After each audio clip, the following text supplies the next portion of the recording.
I'm sorry I'm late, bro. It's all right, bro. How are you? I'm very well, man. Are you? Oh. Fucking epic. Thanks for having me. Oh, thanks This for being place is here. great. I was want gonna one of these myself. I was going to wear that. Oh, well, you chaps. I was going to wear that. This is as good as I can do. I like it, man. It's cool. Thanks, bro. Where are you from? I'm from Doncaster, England. Well, I knew England. Doncaster. I don't know that one. No one knows it. I always say Manchester to Americans because It's Manchester area? well, it's not. It's like an hour away, but You must be having a great fucking time. I got to say, there's got to be nothing better in life than being a rising rock star. Do you know? Because like in 10 years, you'll be jaded. Really? Do you think I'll get jaded? Everybody does. Really? I mean, yes. You're at this is the golden hour. Yeah. Like you're not on everybody's radar yet. I'm smiling at the minute. I'm having a good time. Yeah, I bet you fucking. I'm fucking taking it in. It's like a rocket at the minute. Especially in America. You lot are crazy out here. You're loud and shit. I love it. More than England? Yeah, Not more than London. It's a little bit different. Like in London, it's a bit more jumpy. In America, it's really screamy. The gigs, everyone's like, ah. But you live in London now, I bet. I live in London now. See, of course, everybody moves to London. I like London. Do you like London? Well, of course, everybody likes London. I mean, of course, it's super expensive. Yeah, I don't leave Camden Town. You just live in. Yeah. And it's okay. I live in my happy bubble. Exactly. Well, I mean, you have a giant. Cheers, man. Great to see you. Cheers. Thank you. Thank you, Mr. Blood. Thank you, man. Hey, how did you get that name? Because, like, I always think that there's certain people who like have two names, strippers. Yeah. The Pope. It's fair. The Pope. I mean, the Pope has a stripper name. Pope's name is Bob. Stripper name Leo. Yeah, I'm telling you. What would your stripper name be? Mine with Onyx. What? I've always thought I would be a good Onyx. Now, I'd have to fight the other Onyx in the club for it. Yeah, I feel that. Because I'm older, I'd probably, be original Onyx. And I like that. You don't want OG Onyx. Yeah. OG Onyx. You don't want that. I love that, man. Shaking that thing. But like, Yungblud's a great name. It's a good. Do you know what? I didn't come up with it myself, which is sad. But I remember I had an older manager, and I thought I was like, I can't call myself. My name's Dominic Harrison, and that sounds too polite. It sounds like a barrister. Yeah, that's what I'm saying. It does sound like a lawyer, doesn't it? Well, do they still wear those wigs? Yeah, they do. I think if you're a barrister, right, you work so hard to get the wig. It's like what you fucking put on your. It's what you put on your wall, man.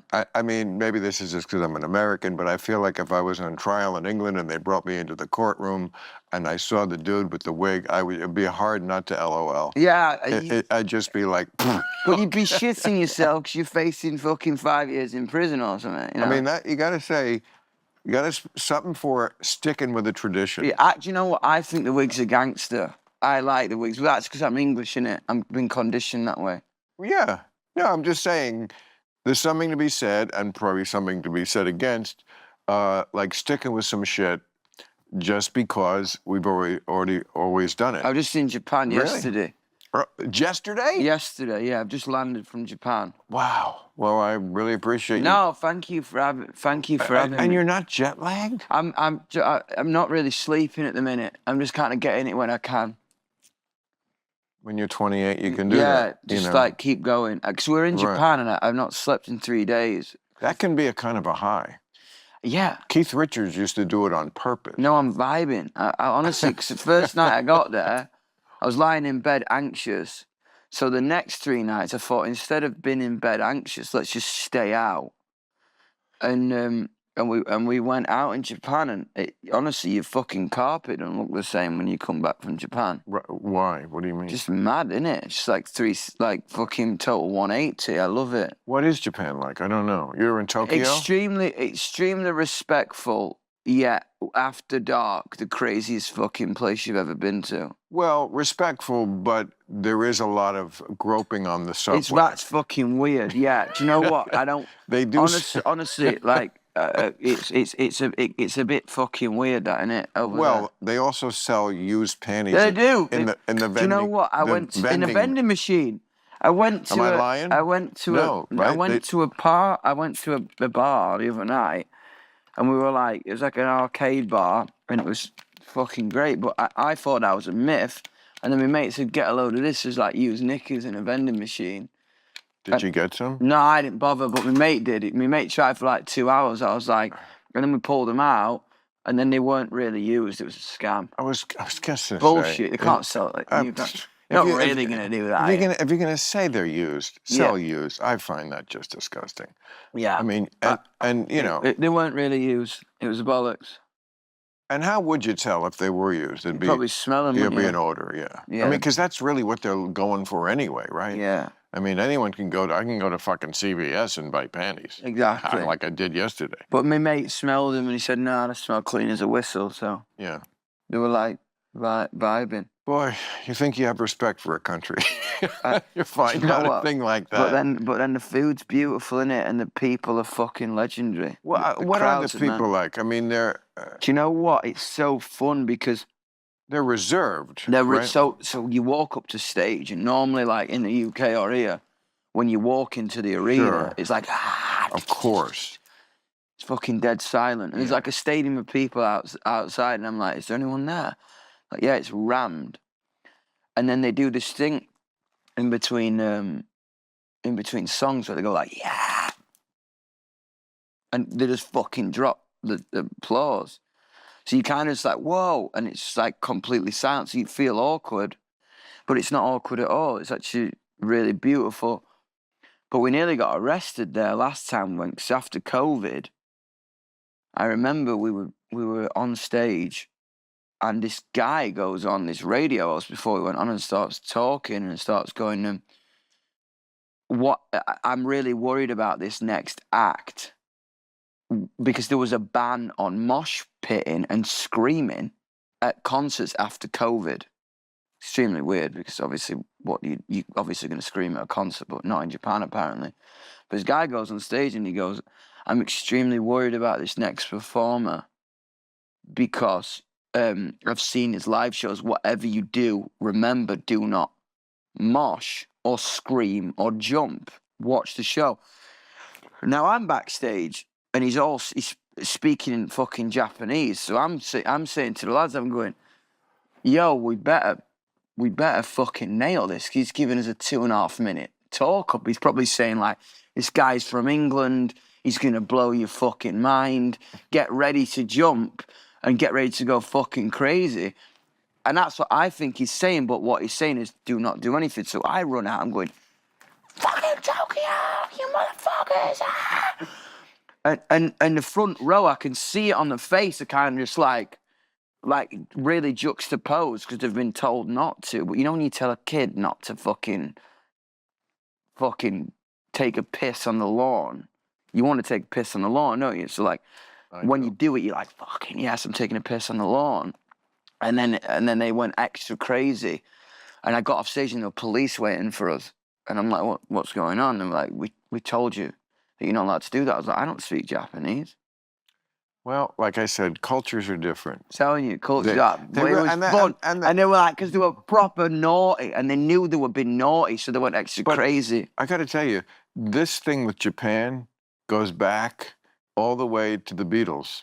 When the Beatles played Japan, they had the exact same reaction you just said. They were like, whoa, everywhere in the world, except France, the only country that didn't go for the Beatles. Everywhere in the world. France is a funny one, man. France It's is a funny one. Have you played there? They love us in France, but it's always hit or miss. Honestly, I remember going to my French label once, and they were like, so there is two things. They will either love you or not. And I'm like, oh, shit. And they're like, so today you go on TV, we see. I'm like, fucking hell. No pressure.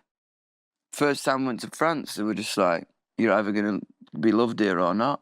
Yeah, you look like somebody they would like. I think it's the makeup. You mean the makeup of your personality? Nah, my eyeliner. Oh, your actual Nah, my makeup. actual Oh, I makeup, see. man. I The think that- actual makeup, I yes. love the French as well. Do you know why I love the French? Because they're straight up. Honestly, I love Paris because everyone's rude. I love rude people. because they're not lying. There's That's- nothing worse than a liar. That, you know what? I have been called that kind of person. 100%. Because I am a I've seen it. I've been No, watching these. I was like, no, we'll see what happens on this. And I'm not rude. I'm just honest. And yes, when you're honest, people don't like it. That's why, and I agree. It's so funny. It's like, can I go to can I have a cappuccino? No. I'm like, all right, fuck. Okay. Right. All right, I'll get a fucking Americano. No. Can I Right. get a fucking tea? No. Right. What can I get then? You're right. I like that. I like that. There's though. no bullshit. There's no small talk. There's no. I mean, I've been in countries. I won't say which ones, but where there's sort of a passive aggressive element. Yes, the native population really doesn't like coming there. All right, really fair. And so I mean, the people are actually lovely people, but you can also find a kind of a passive aggressive, you get into a cab and ask how far it is to go to the, whatever, and they give you one number, and when you get there, it's 3 times as much. Oh, really? And you're like, wait a second, you said, and they're like, oh no, you must say, okay, do whatever you want. You must have misunderstood. It's a very passive aggressive. Fair, fuck, I don't know. I'm just saying I've had that. I've never experienced that. Again, I think it's except wearing makeup. I think I'm a bit more. I must be a bit more friendly. And when you do, I mean, you're obviously, I always think people are just very often born a certain thing. And it's like there's a look like agents have, and you look at a guy and he's like, that guy's an agent. I just know he is. And you're like, you're a rock star. Like it was just looked like you were born to the manor. I'm guessing you never really considered anything else. No, you certainly never studied. Do you know what? I loved history though. I wanted to be if this didn't work out, I wanted to be an archaeologist. An archaeologist. I loved the Romans and shit. I do too. And the Greeks. And have you ever studied them? I mean, in school I did, and then I loved World War I and World War II. So you skipped everything between the Romans and World War. Everything else was boring to me. I think I like gruesome shit. I could bore you to death, but it would be really interesting about the Middle Ages. You'd like the Middle Ages. Oh, yeah. Talk about people being honest. Yeah, fucking hell. I mean, there was... I like that vibe as well. And if, it was music or history. And I'll never forget my history teacher. She was gorgeous. I used to fancy my history teacher. It might have been because she was really beautiful that I fell in love with history. But I always used to fancy my history teacher. And I remember telling her I'm leaving school to go and start a rock band. How old were you? 15. 15. And she was pissed. She was like, why? You're going to throw your life away. You could be a historian. See, if this was Florida, she just would have fucked you. Because that's what we do here in America. Fuck, man, I wish I would have lived in Florida. Yeah. Honestly, I proper fancied her. I thought she was gorgeous. Apple for teacher, very English. Does that ever happen in England? Because it happens. No, I mean it does, but you don't. A lot here. You don't get away with it in England. It's a very, very. Well, you don't get away with it here, but it does happen quite a bit. Where I'm talking about female teachers who are like mid-20s, and they fuck. There's one in the news today. An 11-year-old. Oh no, that's fucked up, man. And she said, that's bollocks. I swear to God. Nah, I hate that. It makes me mad. Okay, well. That makes me angry. Okay, well. Don't fucking carry on with that shit. Don't turn this into Tokyo. Come on. But I swear to God, she said, he came on to me. Nah, fuck that bullshit. I know, but you got to just give it up for an 11-year-old. That's fucking mental. No way. Having game. No, yeah, I mean, fair. I mean, okay, so 11 is too young, but... 100% by like 10 years. Your teachers never hit on you like that? No. I don't know. I fancied her. That's all I knew. You know what I mean? I was like, fucking hell. But then maybe it's because should have said something. Teacher. I wrote her a song when I left school. Oh my God. And what was the upshot? Fuck all. Did she respond? She didn't say nish. Really? Nothing. Maybe the song wasn't good. Yeah, I agree. I mean, you're 15. I'm telling you, I think the song was shit. What was the song? Do you remember it? I haven't got a clue. You don't remember I was like, it at all? Goodbye, thank you, I love you.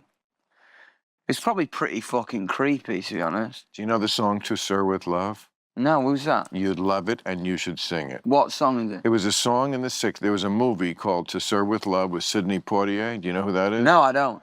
He was the first African-American, I think he was from the islands originally, but he was a gorgeous black man who was like the first black movie star. Sick. In the 60s, you know, when race was in a very different place here in America. Completely, 100%. But he made a famous movie called Guess Who's Coming to Dinner in 1967, where the white girl falls for him and takes him home, and it's like, guess who's coming to dinner? It's like, oh my gosh. Wow, in 67. That was very controversial, but handled very deftly. He did this movie called To Sir with Love, took place in England, and he was a teacher there. And then, they obviously at the beginning, there's racism, the kids, what is this? This is in the 60s when there was no black people in London, as opposed to today where it's mostly a multiracial city. And the white girl, has a huge crush on him and sings this song, which was a big hit by Lulu. And it's still one of my favorite songs. I love Lulu, man. You know who that is? Yeah, do you know I met Lulu at the Royal Albert Hall watching The Who. She must be 80. Yeah, she was hot still. I thought she was really cute. Wow. She's like, I'm Lulu. I'm like, you're fucking Lulu. Well, that's her big song. Yeah. What's To the big Sir song? with Love. Oh, that's Lulu. All right, cool. And those girls... Because Lulu's Scottish, isn't she? She might Scottish. be. She married a Bee Gee. Yeah, fair. I think she's Scottish. But I remember seeing her at the Albert Hall, and she says, I'm Lulu. I'm like, you're Right. Lulu. Fucking hell. Wow.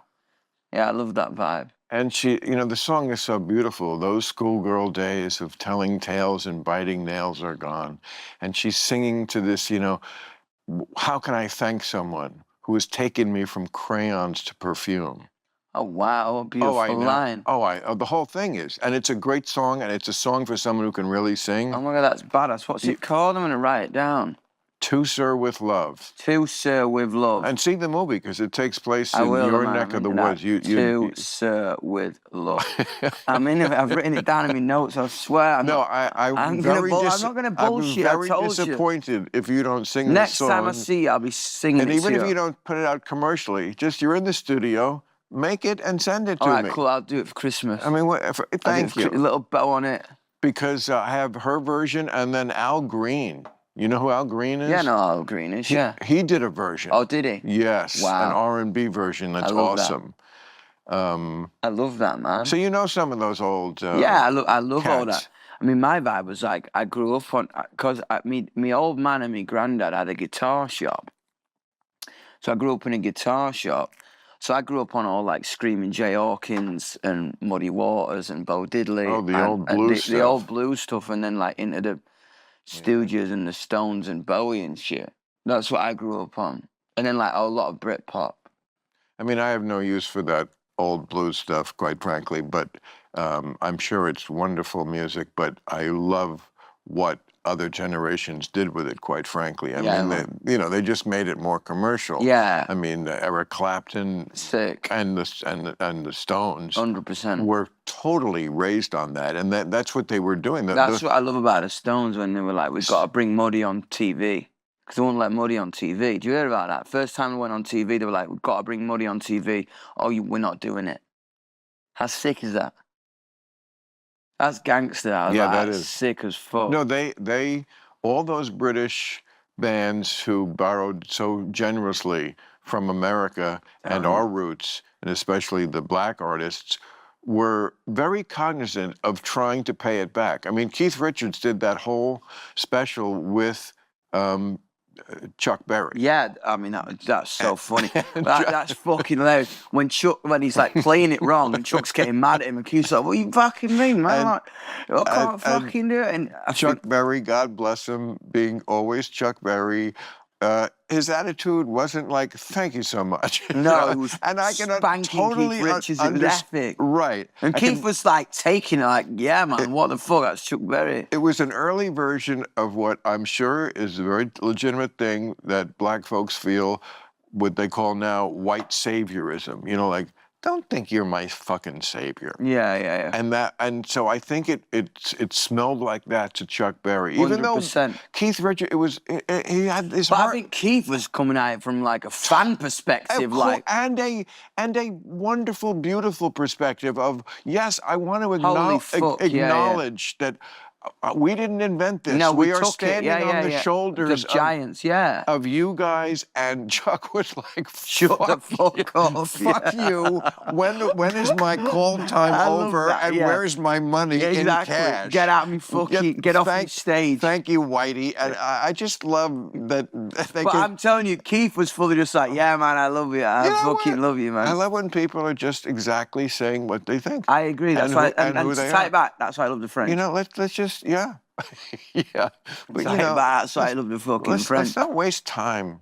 I agree. Too much of life is lateral movement. No, Whenever I you're completely agree with doing you. small talk or saving feelings, which sometimes is certainly appropriate, but for just everything, you're just moving laterally. Whereas I like to move forward. Like, I agree. The thing about it is, I think say what, like, no matter what, even if you don't agree with people, say what you think, and you'll probably have a better time. Even if like you have a disagreement at a party, or you don't fucking politically understand someone, or you don't whatever. I just think like the way you move forward together is you debate it out and you're honest. And I think like I respect that, or I think you're talking shit. You know what I mean? I like that vibe. Yeah, Do you like tequila? I'm drinking it. I fucking hate tequila, mate. I'm trying. I fucking hate it. Well, then don't drink it. I know, I agree. I agree with you. 50 other kinds of liquor. No, I agree. What do you drink? I used to drink beer, but I kind of got rid of my tits. You know what I mean? I started Rid boxing. of your tits. I used to be a bit chunkier. So now I switched to vodka. No, you look very, well, yeah, in good shape, like androgynous. Bowie, of course. Thin White Duke, man. Thin White Duke. Do you know when he had that Thin White Duke era? Duke. Duke. Oh, Duke. D-U-K-E. I love it. No, Thin White Duke. G-U-K-E. Yes, the Thin White Duke, one of his great characters. Epic, man. Do you know he lived on green peppers and cocaine and milk to be the Thin White Duke? Well, not his whole life, I'm No, sure. for like a year. Oh, for a year. In Berlin. Green? Just to try it out. He lived in Berlin? Yeah. Yeah, oh yeah. I think I And he took Iggy there, and I think he took Lou Reed there for Transformer. I think. I don't know about Lou, but I definitely know about Iggy. Iggy has got to stop performing with his shirt off. I like Iggy, man. I saw him in London 2 weeks ago. But you know, there is an expiration date on everything. No, I think it's kind of some Richard III shit. Like Shakespeare, kind of like. I think that's kind of what he's going for. I know Richard III performed with his shirt off. What do you know? know? No, man, like the kind of scoliosis and the fucking like the Beauty and the Ugly kind of vibe. Well, Beauty and the Ugly. Okay, if that's what we're going. If that's cool about Iggy, I'm wearing his pants right now. You want to see? I'm not going to take my pants off. I'm just going to show you. Look. So these got made in the I don't know when, but they say Iggy in them. Look, Chromart's made these pants. Look. Iggy. And your boyfriend's name is Calvin Klein? Fuck you. Fuck off. And wait, what's this tattoo? You're getting close, Bill. This tattoo? Oh, this tattoo here. Oh, property of Ja Rule. Wait. Sure, you fuck. You're funny, I like you. You're funny as fuck. I'm telling you, we're going to get on. Well, that's the first time we've had someone drop trout. I'm not dropping trout, just showing you fucking pants. I've had one guest who did the show like this. I mean, we have some interesting things that happen here. I'm telling you, I was just like, we brought up Iggy, so I've got his pants where do you get those pants? Are these Chromart's. You know Chromart's? Is there a Rockstar store like this? So basically, like, yeah, I think it's this company's the Rockstar store. Where, and that's in England? No, it's handmade in America. Yeah. Because the best thing about rock stars is I've learned two things meeting all the older rock stars. You pick two avenues, and that is pirate or cowboy. Interesting. And I picked cowboy. Oh, I was going to say pirate, but... Fuck off. What do you mean a pirate? Well, I mean, eye makeup, like That's certainly piratey. Yeah, fair. That is kind of pirate, but like chaps. This is piratey. No, it's chapsy. Chaps. Okay, pirates might wear this. The chain. Cowboys don't. Oh, really? No. I mean, leather. Yes, you needed chaps. All right, fair. So I'm a bit of a mix of both. Yeah, I'm the hybrid, hybrid. which I think is better. I'm into that vibe. Yeah. Fair. I'll take that. A pirate cowboy. Because normally I've been owning the cowboy vibe, but I'm into pirate cowboy. Right. I'll take that. Well, what they have in common is that the pirates and cowboys are, of course, both sort of bad boys. Yeah, they're on the run. They're and they're making their own rules. Yeah. You know. But, you know, it's not like the cowboys didn't have to get the cows to market. No, I mean, they had a job. I'm having fun, mate. I'm telling you, can I just stop this thing? I'm having fun. I'm having a lot of fun here. That's what we do here. I'm telling you, I'm jet lagged as fuck, and I've come from Japan, and I'm like, I'm having fun. Good. I want you to have fun. No guest here doesn't. It's impossible. I won't let it happen. I can tell this man cave's incredible. Yeah. Well, you know, it's like why the fuck are we? I love it. Yeah, I do. We could be in any era. We could be. You know what I mean? You're right. It almost feels futuristic, but it could be the 60s. Do you know what I mean? That's what I like about this room. Yes. Yeah. No. Sometimes places just have a aura to them, and I'm not one of those touchy-feely guys. I'm not. I'm an atheist. You know, I don't believe in religion. Fair. Why, you same thing? You know, I don't know, man, because I was baptized. Well, so was I, but I was baptized as a kid. An infant. Yeah, like fucking 13. So you had no say in it. I don't know, man. For me, like, my vibe is sometimes, like, I can't explain magic, especially being in a rock and roll band. The amount of magic that I don't know, come across or feel. Right. Or something that happens in my belly, or when you step outside in front of 20,000 people, or I just think it can't be just. I don't know if I want to believe in that's just it. Like I feel like something somewhere there's a higher fucking power. That's what I think. That's my vibe. Like I think I've seen too much love and magic and. Yeah. Unexplainable shit. Like, I don't know. Well, definitely unexplainable. You know what I mean? Or like something's written. I don't fucking know. Well, you know what I mean? I think, or maybe that's just a coping mechanism. That's possible at times. Too. Like saying it, if you say it's written to yourself, like I'm terrible at sleeping. Like, especially with what's going on at the minute. You know, when you were talking about earlier, when you kind of on the rise and people. Your life is too exciting to go to sleep. I'm fucking in bed like. Right. I don't blame you. You should be. What the fuck? Right. It's weird, man. And don't get into any sort of pill to help you sleep. No, I don't. Because that's good. Because of all the drugs, trust me, of all the drugs, those are the most addictive. The ones where you start out with this dose, but you always need more. Yeah, man. I'm telling you. Cocaine is like that in reverse. Joe, I don't really do coke. I've never done cocaine. That's good too. I've got ADHD. It sends me to sleep. Did it once, fell asleep. The coke put you to sleep. Yeah. Yeah, I totally understand that. Drugs, people think that's crazy. They think pot keeping me up is crazy because people mostly use it to go to sleep, but it has no. Everyone's different. Honestly, if I smoke a bit of weed, it makes me awake. Can't do it. Would you like to? No, man, I can't. It makes me max. My mind runs at 1,000,000 miles an hour. If I have any of that, I'm like bing, bing, bing. So bing. you never write a song on pot? No, I do a little bit of hash.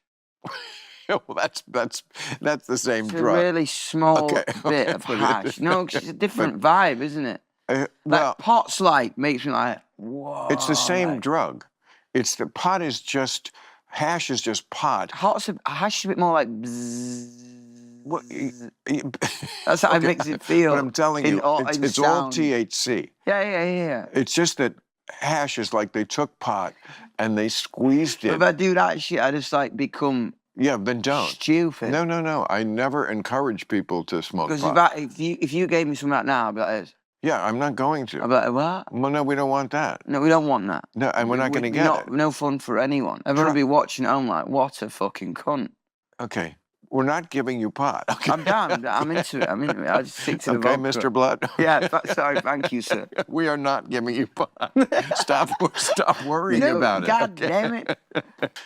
And it's great that you don't do drugs Not really. because usually this is the thing right at this moment in your career and your ascent and all this is exactly what has literally killed so many rock stars. thing for me Amy Winehouse and Jimi Hendrix and 27 Club, the Jim Morrison. What's interesting, the thing for me is if I ever do drugs, it takes the fun out of the main event, and the main event is going on stage. Right. If you're on drugs, right, you're never gonna like. If I walk up the stage, you lose everything. You lose. The best thing about being on stage is you feel multiple things. You feel excited. You feel turned on. You feel grateful. You feel full of love. You feel full of anger. You feel a million different things at once. Sexual. Yeah, sexual, everything. Right. You feel every fucking sensory thing in your head at once. If you're on drugs, then you're on drugs. Like you feel there's only one feeling when you're on drugs, and that's I'm on drugs. Well, do you know what I mean? It's like if you're at a festival and you take something, you're like, oh, I know where I'm at right now. Whereas I would rather remain a little bit more pure, so I feel a bit. Cause if it numbed or changed me being on stage, I think that'd be brutal. Well, again, it affects everybody differently. For some people, I would think I am one of them. I could take a drug that made me only think that I was on drugs, but like this drug, it just enhances. To me, that's not a drug, though. That's a plant. That was like God-given. No, it's a drug. If it makes you feel different, it's a drug. Yeah, fair. Okay. Everything is a plant. Yeah, no, you're right. Every drug originally comes from some sort of plant. Sometimes they take it to a lab and make it into a pill, but it came from a plant. Okay, it wasn't just what? I'm just fucking about. I do that when I'm just like fucking vibing. Okay, all right, go. I'm a viber, man. You keep talking. Sometimes I'll make faces. Okay, good. You enjoy. But like this to me is just, it takes whatever I'm feeling and just kind of puts it on the moving walkway at the airport. You're going in you're floating. You float. You're not floating, that's funny. You know that thing you get on? The thing about that is it enhances any feeling. So like exactly. That's why you can't take it to go to bed. Because for example, or if you're sad. Yeah, because it makes you more sad. People don't realize that. Yeah, I agree. My dog died a week ago. What kind of dog was it? A dead one now. Fair. No, a little, I don't know, he was a mutt with one eye. Oh, fucking sick. We just got a cat with one eye called Scar. It had one eye when you got him? Yeah. Oh. She's a ledge. Oh, why did you get yours taken out? Well, he had a fight with a car and did not win it. Oh, fuck. I'm sorry. Yeah, but that was like, he lived with the one What was his name? Chico. Chico the pirate. Chico. Oh, he was. Chico, if, you could just look at him and know this dog did time. Really? Yeah, this dog did time. Just a little bit fucking. And it didn't bug him. He was great. He would bite you if you tried to pet him, which gotta be careful, especially when you're drunk. People forget if you're drunk and you try and go to a dog, they feel weird because you're not yourself. Hmm. Honestly, I heard the most amount of dog bites come from, for example, say like you've been out with your mates and the dog's there and you kind of come over, like you're more abrupt, you're less cautious, you're less respectful, so they'll bite you. I read something about that. That may be true. And I got bitten loads of times drunk by dogs. This dog would just bite me always. Only after. Where? I'm just saying, if you reached out to pet him on the head because of the one eye, before he had the one eye, he was fine. But then he just got scared because he couldn't see. So, and Chico was not the kind of dog to give warning. Some dogs are like, Chico was like, no warning. We go right to biting. So it was. I like that vibe. I used to always say to him, Chico, I'll pet you when you're dead. And then last week I got the chance. And then people said to me, oh, you should smoke some pot. I'm like, no, it just would make it worse. No, it would enhance my sadness. Yeah, you'd be like... It's going to take whatever I feel and put it on steroids. Make it 15 times. Which is why I actually do steroids. No, I'm kidding. I was like, you take steroids? No, I don't. I look like this. I thought your arms looking a bit fucking big when you came down. No. No, but So, you look man, like you could jump around the stage. I like it. Yeah. Yeah. I love mean, I've it. seen clips of you. I'm obsessed with it. You know, we've got a guy over here, Benson Boone. Have you ever seen what? Yeah, he's funny. Him. He's what? He's funny. He's funny. He's funny. Funny, ha. Makes me laugh. Oh, why? I don't know. He's funny with his mustache and shit. Oh yeah. Makes me laugh. He does kind of look like Doug Henning in the 70s. Yeah, he looks like a 70s porn star. Or a magician. Yeah, he does. It's funny. It's like, what's in the hat? What's in the hat? I'm telling you. But he's also I love now, but he's funny. But he's also very talented. Yeah, he's a great singer, but he makes me laugh. And he jumps around. I don't know if he thinks his mustache is funny or not. I'm telling you, he might know what we don't. I bet he's like, yo, I look like a porn star, sick. That's a very good question. Is he doing it ironically? I think so. You know what I think he's doing it? It's like, he's a rock star now. He's jumping around the stage. He's that age. It's like you have to have something to keep the bitches away. It's Ron Jeremy. Otherwise, there's too many girls. Oh yeah, it's like something to turn off some percentage of them. I wish I could fucking grow a mustache. I can't. You can't grow a mustache? Can't grow a mustache. Come on. I'm telling you. I ain't got shit. I ain't even got chest hair. But nothing. You got a little around your little nipples. Bit of fucking frills. Well, maybe it's the rock star thing. I'm telling you. I mean, Mick Jagger. But Jim Morrison had a good Mick Jagger is 112 years old. Yeah. And he has the exact same, 28-inch waist he had when he was... Legend. That is just someone who was born a rock star. Yeah, yeah. The Rolling Stones, they're amazing because, they never put on weight. They even when they got, one of them got cancer, they didn't lose their hair. My just vibe, are rock that's what stars. I'm saying. My vibe is that I gotta be a little bit good because I think from my mum's side I get a little bit of tub on, so I've got to watch what I eat. But I that's not much of a.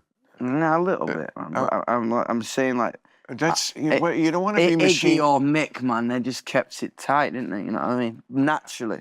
You don't want to be Machine Gun Kelly, who looks too emaciated. And I like skinny and thin. I keep myself as thin as possible at my age.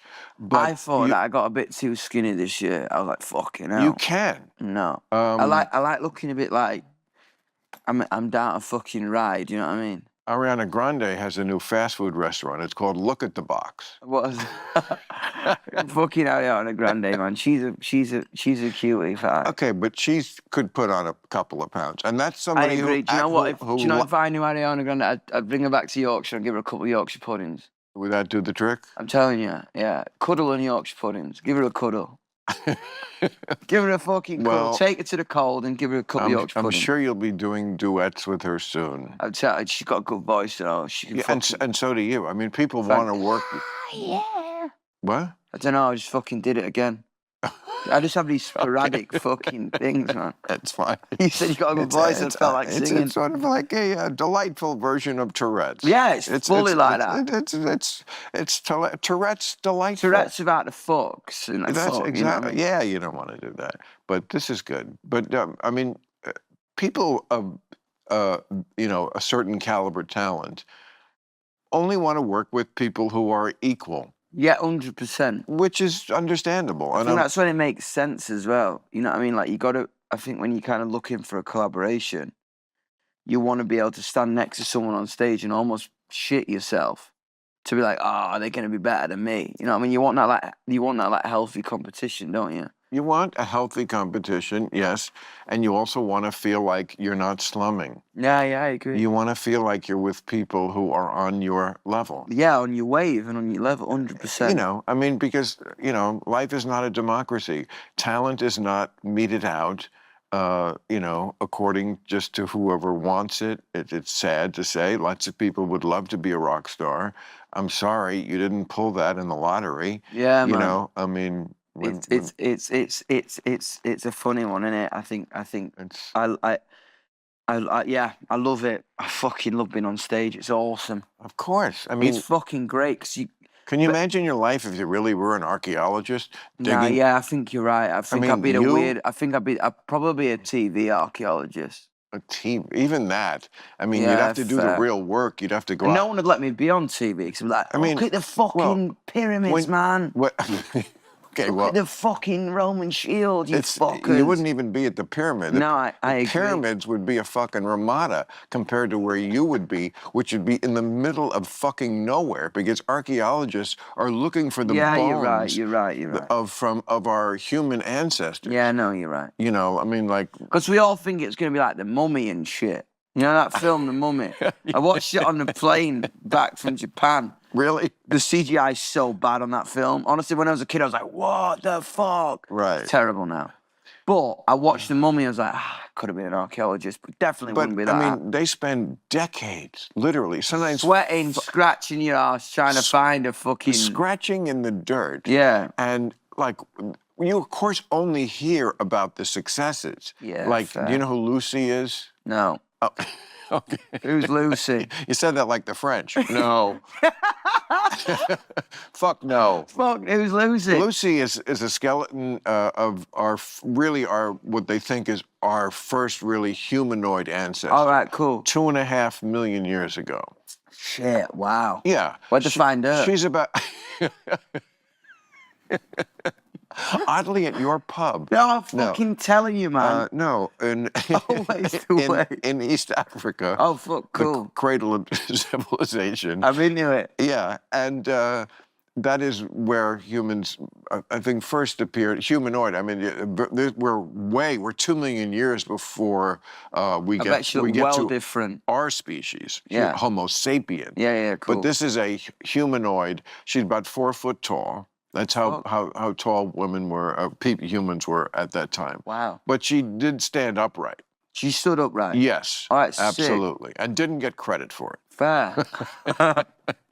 Lucy, man, I like her name. Lucy, and they named her Lucy. I can't remember why. But, I mean, you know, that, like, if you did that, you would be celebrated, and maybe you would get that rush that you get on stage. Yeah. But it would happen just once in your life. Yeah, once in your life. I get it every night. If ever. I get it every night. Fuck, yeah. Yeah, you get... Fuck. Found Lucy every night. Well, you don't play every night. Well, two shows on, 1 day off. Because you're on tour. Yeah. But when you're not on tour... It's fucking horrible. Life is horrible? Hate it. Come on. Telling you. You'll get over that. No, I agree. But I love it at the minute. I just love being on the road. I love being on my bus. I don't leave my bus. My tour bus, yeah.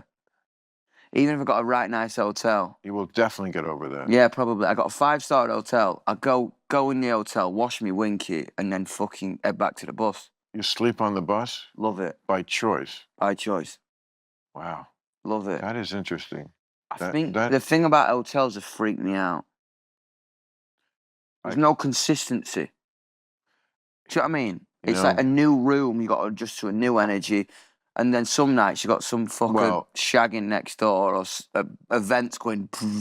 If you're in a 5-star hotel, you shouldn't be hearing them shagging next door. No, I'm telling you, fucking rich people fuck too, man. They do, but the 5-star hotels are built so that you don't hear it. I mean, I've stayed in 5-star hotels. Well, not the 5-star hotels I'm staying in, obviously. Really? Well, 5-star is 5-star. But I will concede you this. I have been on the road since the 80s, and I just quit. And one of the reasons I quit, partly, is because, like, you know what? I'm 70. I don't fucking need to drag. You're 70. You look good for 70. Thank you, pal.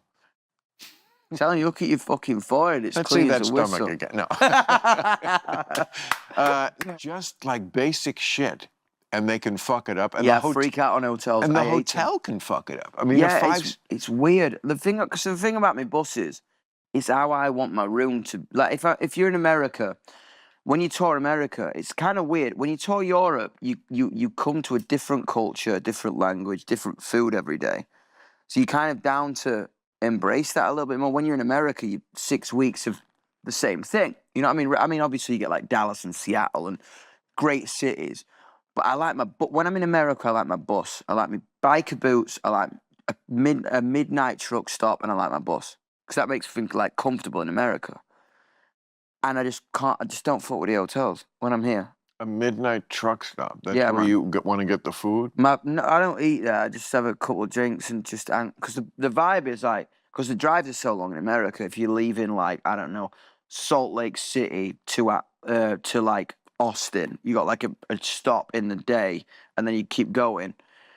It's like you drive, and there's normally like 5 buses on our tours, because I got a bus, band's got a bus, crew's got a bus, riggers have got a bus, everyone's got a bus. You got your own bus. Yeah, oh yeah. The same size as the Oh, other yeah. bus? That's a telling- lot of bus for one A guy. lot of buses, man. No, but a lot of bus for one guy. Yeah, I like the vibe though. You got your back room, you got like your toilet. Right. You can't have a shit in the toilet on the bus. You're not allowed. You got to piss. Oh, Even on your own? It's your Absolute- bus. What do you care? can't do it. It'll On clog your the own? drain up. You won't shit in your own bus? Nope. Truck stop. But what if you have to?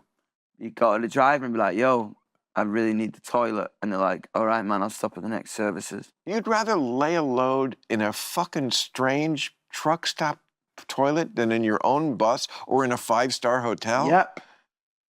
I think that's my vibe, though, man. I like it because Yeah. the thing about the truck, because the best thing about it is like people will all swap buses. So the best part is the crew bus, because the crew will just party till 6 a.m., then load in, then sleep all day before the gig. So if you want to party, you go to the crew bus, and like then the best thing about it is we'll meet at a truck stop at like 3 a.m. and then we'll all go back. We'll go to bed. But like you party while you're driving.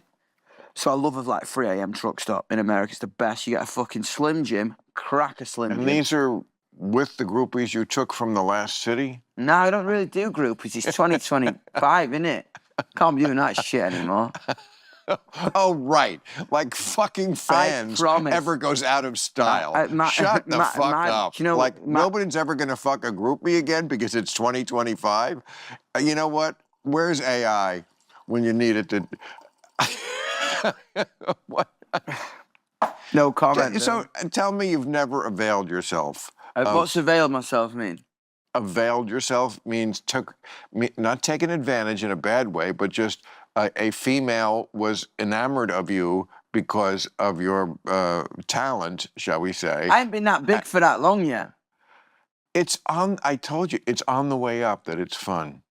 It's the best time before it gets too, yes, soon it will be the case where there's more sharks in the water. There are some, I don't know what this, I don't know what this symbolism. Here's my no comment sip. I see. All right. I mean, I'm not looking, this is, like, Anyway, I like a late night truck stop. I'm not looking to pry into your... No, I'm into the vibe. No, I'm into the vibe, man. I'm having fun. Yeah, me too. I'm gonna keep. And it's always vodka.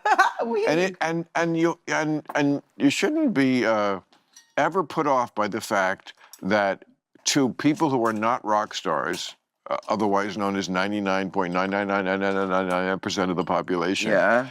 The rock star, there's a reason why it's a word in the language now. Rock star, meaning anybody, doesn't have to be a literal rock star. It's just fascinating to people because it's sort of like uber normal human behavior. You're allowed. No, do you know what? I think the world has gone a bit mad. I think with it all, I think as long as you're fucking nice and respectful and vibing, then what's the fucking problem? That's what I think. I think with it all, with rock music, with sex, with everything, as long as everything's fucking consensual and a vibe and real and nice, what's the issue? That's my vibe. That's my take on it. All love, baby.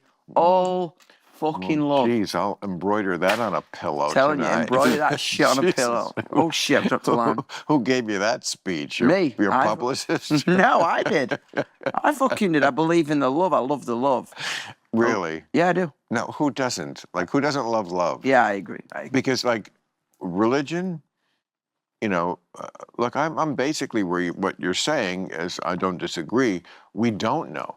I think where I come across differently than, like, the person who says anything about the next world is, my attitude about things we just can't know is, well, then I'm just not going to make up any story about them. I'm not going to believe or not believe anything because I'll never know. So I'm just going to say that's in this other compartment, marked, I can never know. So I'm just not going to think about it at all. Like, for whatever reason, we're here. Yeah. This dude who I never met, Yeah, who I'm having yeah. such a good I'm time having a with, good and I time love as this well. guy, And we're here. me, and we were born Yeah, in no. different continents, Yeah, and man. somehow, well, maybe this is just Yeah. this is just a fucking dream simulation that or some somebody else, shit. right? Yeah, I know, Exactly, it's that crazy. somebody else is happening, or whatever it is. I'm just gonna live in the reality I've come to know. You know what's so weird? I always think that. I always literally think about like what I mean, especially at the minute, I'm like, what simulation is this? It could be, It's all the time. I'm like, when you're on stage, like, right? what the fuck? Like, honestly, I'm still. But you also must have a feeling like, why me? Why of all the people in the world did Jesus point his finger down and say, give that guy, Sing, motherfucker. give that guy the tour bus life? Very weird, yeah. It's always. Why you? It's What'd all, you- I think that's what does keep me up at night. Did you do sometimes. something right in the last Maybe life? I was a good fucking beaver or some shit. Oh, wow. And you got bumped up to Telling rock you. star? Beaver to rock star. I feel like you go beaver to shoe salesman. Lion. You know, but I don't think you go Beaver directly. to bird. You don't go directly to rock star from beaver. You gotta like just be a regular human and like deal with that. Be a shoe salesman and not be bitter, and then we'll see about being a rock star. I think that's how. Nah, man, I bypassed, went straight from beaver. Made a good fucking dam, looked after me pups. And Well, I'm sure you've seen a lot of beaver.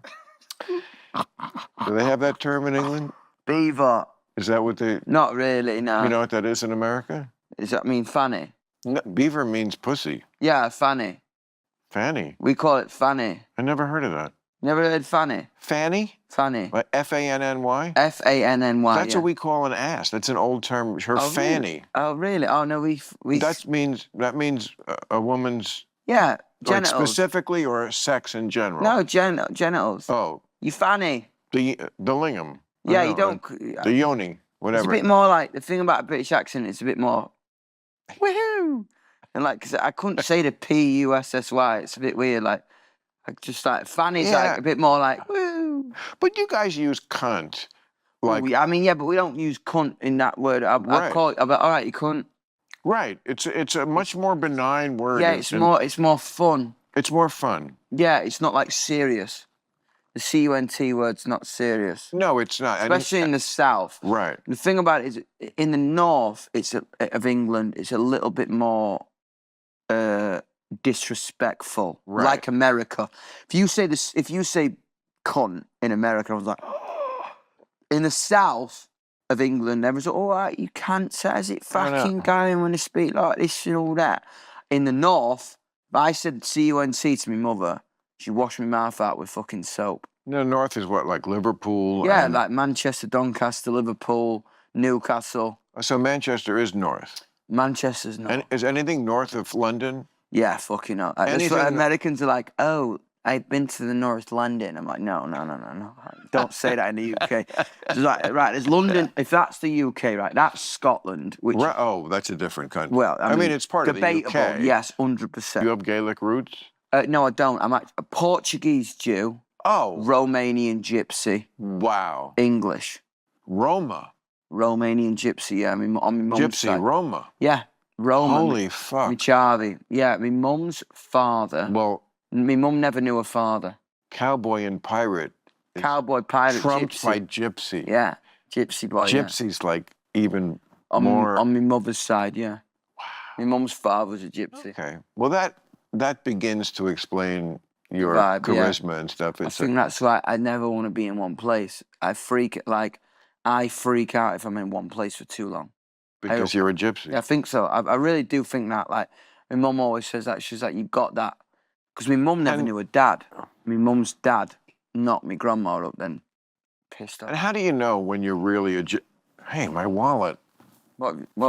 I was like, yeah, it's here. Here you go. Got you. Got you when you walked in. And you knew this when you were a kid? Yeah, well, I've always thought my grandfather was Rod Stewart. And was he? No. Oh. Because my mum never had a dad.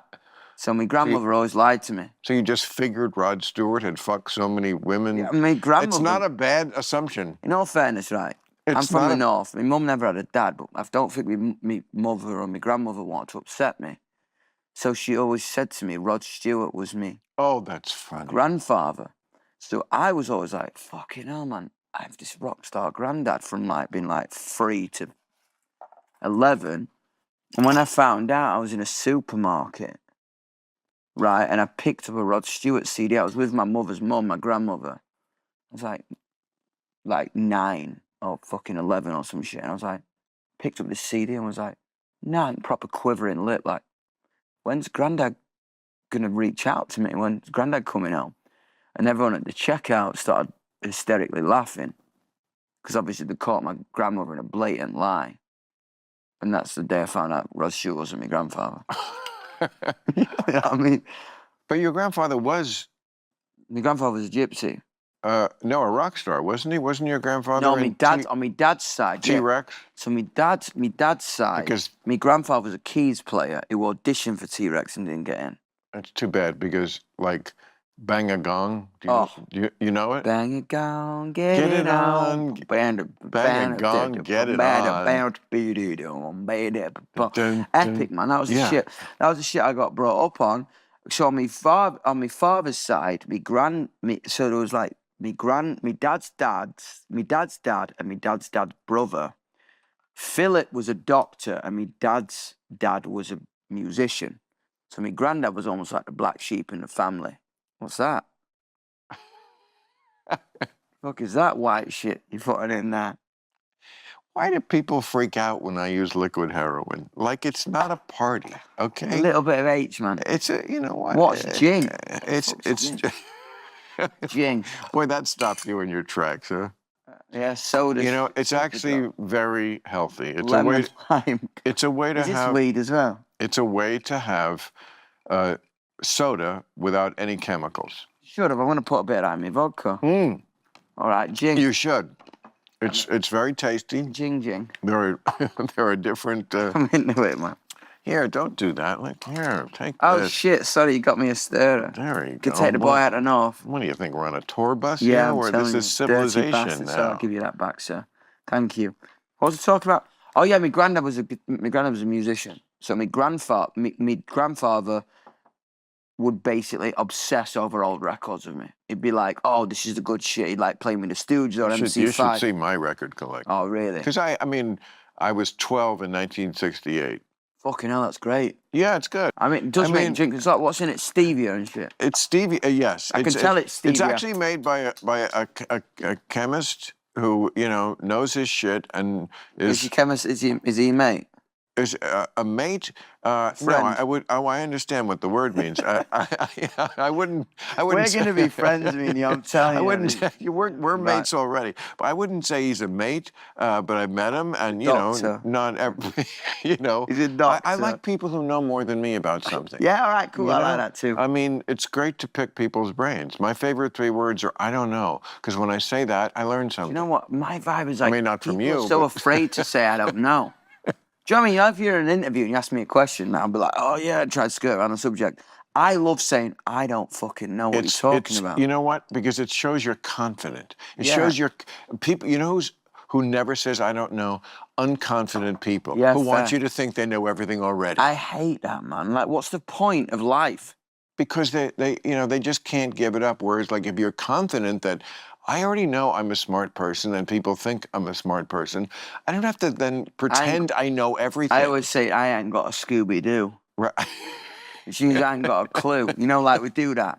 In English, we fucking rhyme shit. Like my favorite... Yeah, we say, like, let's have a butcher's. What's that mean? Do you know what that means? Let's have a butcher's hook. Let's have a look. Butcher's? Let's have a butcher's hook. Let's have a look. Butcher's hook. I don't know. Or like the apple and pears. I don't know what the word stairs. Butcher. You mean like a meat? Yeah, but let's have a look. We say let's have a butcher's. Oh wow. It's weird. Or like I'm gonna go up the apples and pears. I've heard that one. Yes. Stairs. Right. It's weird, man. I don't know why we fucking do that, but we do. Only a cunt says that. But no, it's true. The cunt is not a bad word. I like the word there. cunt. They use it and use Can I it tell you use it across. It's not. It doesn't refer just to a woman. That's the difference. No, I agree. It return to a person. You're just a person. Anybody can be a cunt. The best use of that word is the Australians. Oh, Hello, really? you can't. Back in Australia, you can't. The Australians use it the best. Every fucking, honestly, like, every walk of life uses it.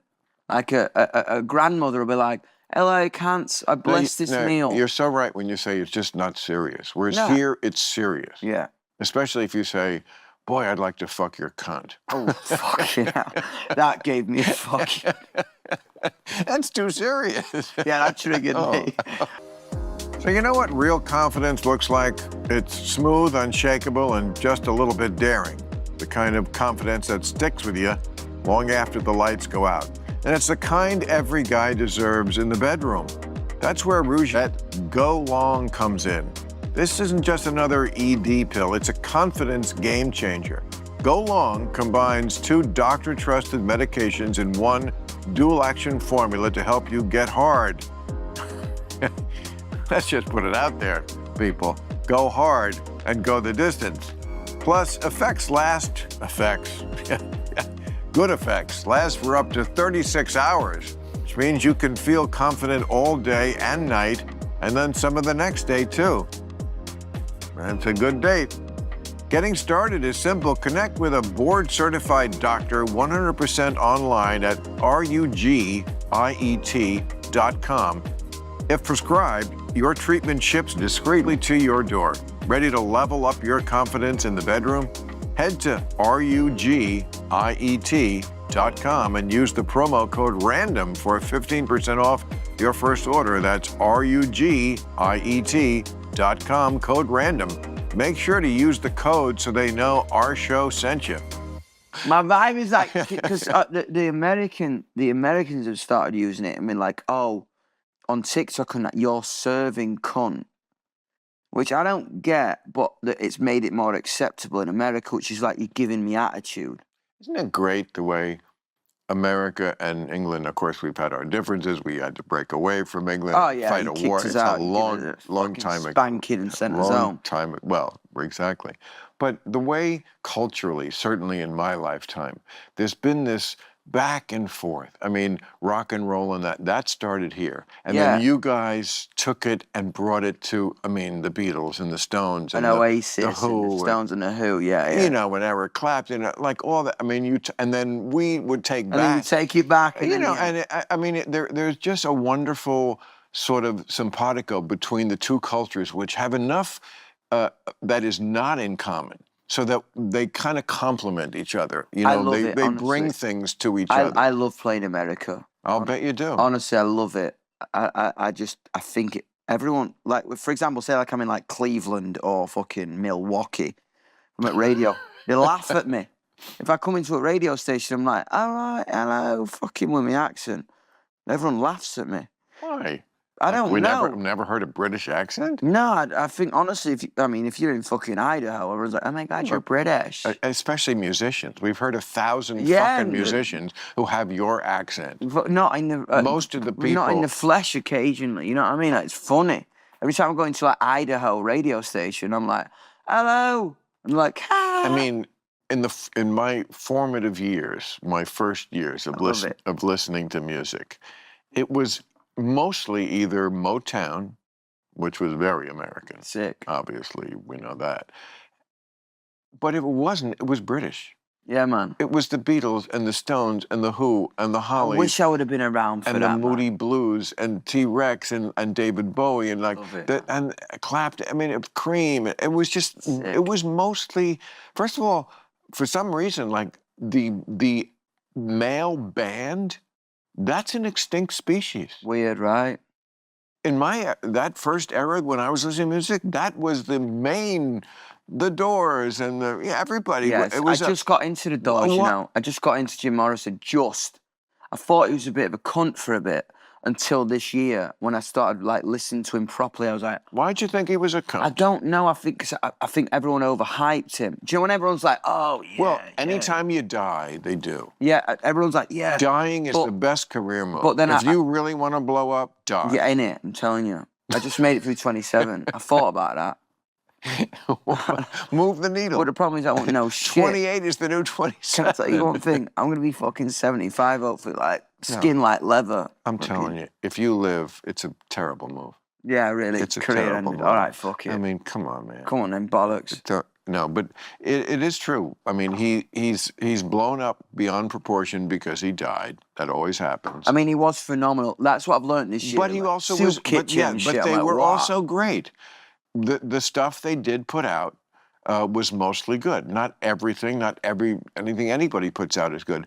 But a lot of their shit, first of all, they had like, the backing band was jazz. You know, the backing band was not a typical rock band. No, it wasn't. So you had a much more sophisticated sound. I agree. And I think the thing about it is that I think when you think about rock stars or rock music, like, it's such a strange thing because it's such a genre of, almost now a genre of rules, you know what I mean? 'Cause it's like almost like a sacred thing at a museum where you take the fucking rope back and be like, this is rock music. But if it's anything different, you can't be in this exhibition, you know what I mean? That's how you think of it? Sometimes I think rock music is a beautiful genre because it's so, it's sacred. Sometimes it was a thing of the past, but it's beautiful right now to be a part of a new movement within it. The thing about... It never went away. No, it never went away. That's why I love it. That's I mean, why I love it. You're right. It was superseded by rap and Taylor Swift. In terms of the mainstream, right? Yeah. But it was never, I'm obsessed with rock music. So what? I grew up in a guitar shop. I'm like, what the fuck? I was obsessed with rock stars since I was 3 years old. But the thing about the Doors is, it's such a prime example. Rock music is defined by its attitude and its frontman, because it's rooted in jazz music and the fucking weird synthesizers, and it's not heavy guitars, it's not the Kinks in the same era. It's not the Kinks. It's not let's play the Who. Like it's not fuck you. No, it isn't. It's a lot more poetic, intellectual. Yes, it's a turned up nose kind of, but it's in the same way. It's still. Fuck you. And he also dropped his pants famously. He did, man. He fucking did. And then masturbated on the front row. Crazy bastard. You're so right about that. I mean, if you listen to like The End, that 11-minute song, which is in Apocalypse love that. Now. Do you know if I can't sleep? It's like... I put that on the bus and I've got my fucking vibes on. My vibe is I always put drapes. Oh, there's a spider there. Yeah, it's okay. No, I love it. That's I'll tell you something. After my dog died, and I go back into the closet to put the lanterns there. And there were these 2 spiders down. And I usually just see one. And they were like 2 inches apart. And it looked to me like off the ground, because they were on their web thing. Yeah. And it just looked like they were boyfriend and girlfriend. Oh, that's cool. And I thought, normally I would kill you guys. But you're having a good time. Not tonight. No more animals are going to die tonight. Even though I don't really want to sleep in this bedroom with spiders crawling around. I'm going to let you vibe out. I love it. I love the spiders, man. Do you know what? So honestly, I think they're so fucking. But that was cool. a week ago. I'm going to kill this spider. Yeah, like, bam! Where is this spider? He's here. Look, he's on. Don't kill the spider on the thing. No. He's here. Look, he's here. He's chilling here. Oh, he's that? It's on the lamp. Oh, that one. Look, he's riding. Yeah. He's chilling. We're not going to kill him. Hey, bud. Isn't this cool? Yeah, this is so sick. Have you noticed that this guy looks just like Kanye? Yeah, I did think that earlier. Isn't that weird? Is that Kanye West? No. Who is it? I don't know. This is like from before Kanye was nearly on the scene. I'm like, that looks like Elvis and it looks like Kanye. And it does a little. Honestly, when I like walked Elvis. in, I was a bit like, why the fuck is this guy? You're a bit like Elvis. Oh, do you like? Oh, really? And I'm a hugest Elvis I fan. love Elvis. You do? Elvis is a killer. Oh. Do you really know all his stuff? Not really. Okay, I should play you his stuff because, like, I'm not a fan of, like, the early Elvis when he first came. Yeah. You know, I mean, Heartbreak Hotel, the first one, that's pretty good. I mean, yeah. You could sing that one. Yeah, man, that'd be sick. Since my baby left me. Go on, man, I love it. I found a place to dwell. And down the end of lonely street. Go on, man. Heartbreak Hotel. I love that. Do you like the film? Do you like the film or not? No, he made terrible movies. I mean, he made a few at the beginning when they were using him as an actor, and he could have been a great actor, but that fucking criminal who was his manager, Colonel. the Colonel, put him in all these travelogue movies because they made money. Yeah, weird. But when he got, so I'm not a fan of that. I mean, he started in '56. He had 2 amazing years of like hundreds, but like dozen hits. But none of them that I'm interested in. Then he went in the Army. Then he did the movies with all those songs, forgettable. When he came out of the movie contract in 1968, and he did the comeback special, from then until he died, that period, people don't know this. He was given a great batch of songs like Suspicious Minds. We can go on together with suspicious minds. I mean, what a song. We can build our dreams on suspicious minds. Great, man. I love that shit. You should do that one. That's a good idea. From like 68 till then when he died in 77, that decade, he had a great band. Nobody ever says this. He had a great band, and he had a great batch of songs. Not all of them, but a lot of them. And some of them are people don't know, but a lot of them are terrific, and they're mature. They're not like that early. Yeah. What? What do you say? What the fuck are you saying? I know it's a little conversation. What? I know. What the fuck did you say? You know what I mean? Right. You know, I mean, he was a bit of a parody of himself with a karate. Yeah. Hey, man. Look out, man. Have you seen that Jack White thing? Yeah. Well, look out, man. There's only 2 guys doing a little karate. Look out, man. I love that shit. Right there. Have you seen that? What's that spin-off with Walk Hard? Walk Hard. Hysterical. Walk Hard. Yeah, that pit where I want 10,000 didgeridoos. I love that film. I want 16 ghosts and 10,000 didgeridoos. And the little cameo that the guy does as Elvis is hysterical. Oh, it's so good. Yeah, Jack White. From the White Stripes. Is that who did Plays that? Elvis. You're kidding. Promise That's you. who did that? Look out, man. Right. Look out, man. Right. That's Jack White. That's Jack White. Well, thank you. Look out, man. I love that fucking film. See, that's why I say I watch it on the bus all the time with the guys. I fucking love that film. I do too. Walk That's Judd Apatow. Yeah, so good. I mean, that Look out, man. the giraffe that he has in the backyard. You know, the line I love is it's like, I'm going to miss some of the kids' birthdays. I'm going to miss some of their births. John C. Reilly in that is fucking great, man. And then when the Beatles part, when the Beatles come in. Hello, we're the Beatles. We're taking some time in India. Jack Black. All right. Hello. More than you could possibly imagine. I love that bit. And the Dylan section, where he's singing the song for the midgets. Yeah, it's so good. That is more than you could genius. possibly imagine. I fucking love it, man. What a film. Yeah, so good. That is genius comedy. No, so fucking good, man. He's so good. All right. Well, I'm glad we agree on that. I'm glad we agree on that too. So you can really drink. Yeah. I thought I was. I'm English, aren't I? So fucking back in it. That's the thing about England is that they go to pubs where the generations mix. Yeah, no, you're right. Which is what we don't do in America. Like you go to the corner. Do you know what? I love that because I remember every Christmas. I really feel lucky because I would almost feel insecure as fuck with my dad's and my grandfather's mates because they would quiz me a lot on like music and history and blah blah blah. So I'd like learn a lot of stuff which helped me later on in life when I was kind of, I don't know, like talking to all the rock stars or whatever. They'd be like, "Do you know these records?" And I'd be like, "Yeah," because I would feel like such shit at 12 for not knowing like fucking Screaming Jay Hawkins or some shit. Really? So I'd go and find that myself. Cause I think like when I was like 12 or 13, I'd be taken to a pub and they'd give me like a shandy. Which is taken by who? Well, my dad. Would take you to a pub at 12? Yeah. Here they'd call child services. Well, nah, well, it's weird, isn't it? Because I loved it because I was like, I'd be like sat. Sure, I would have loved it too. We'd like we'd break in the UK, you break you open a bag of crisps and then you share it in the table. You don't eat a bag of chips by yourself. Crisps, Oh, chips. So you crack a bag of crisps and then you put it on the table so you all share a bag of crisps. Like you don't have one individually. Yeah. So then we do that here too. Yeah, all right. Sorry, fucking just. we're not that big of an asshole. We all have to have our own bag of chips. Extra portion size in it.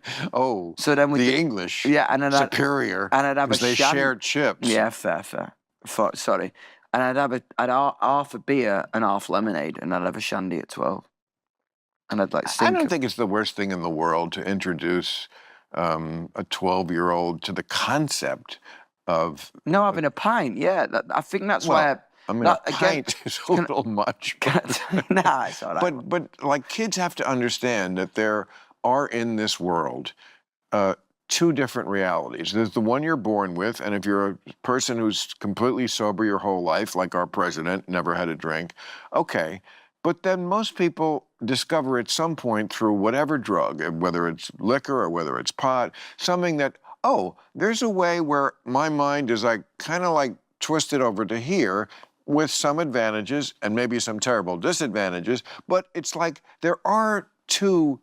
You know what was cool about my dad? My dad always said, right, drink as much as you want, but you're fucking cleaning it up. Well, I wouldn't put this on page 1 of the parent's guide. No, to how to. But you know what? I genuinely think that's why I've never abused any substance, because I always felt empowered to go there if I wanted. It was never an act of rebellion. Do you know what I mean? I was like, my dad was like, if you want a fucking beer, I mean, I was like 13, 14. My dad was like, if you want a beer, have a beer. But if I had 5 beers and at 14, I'm like, oh, I feel ill. He's like, yeah, it's what it does to you.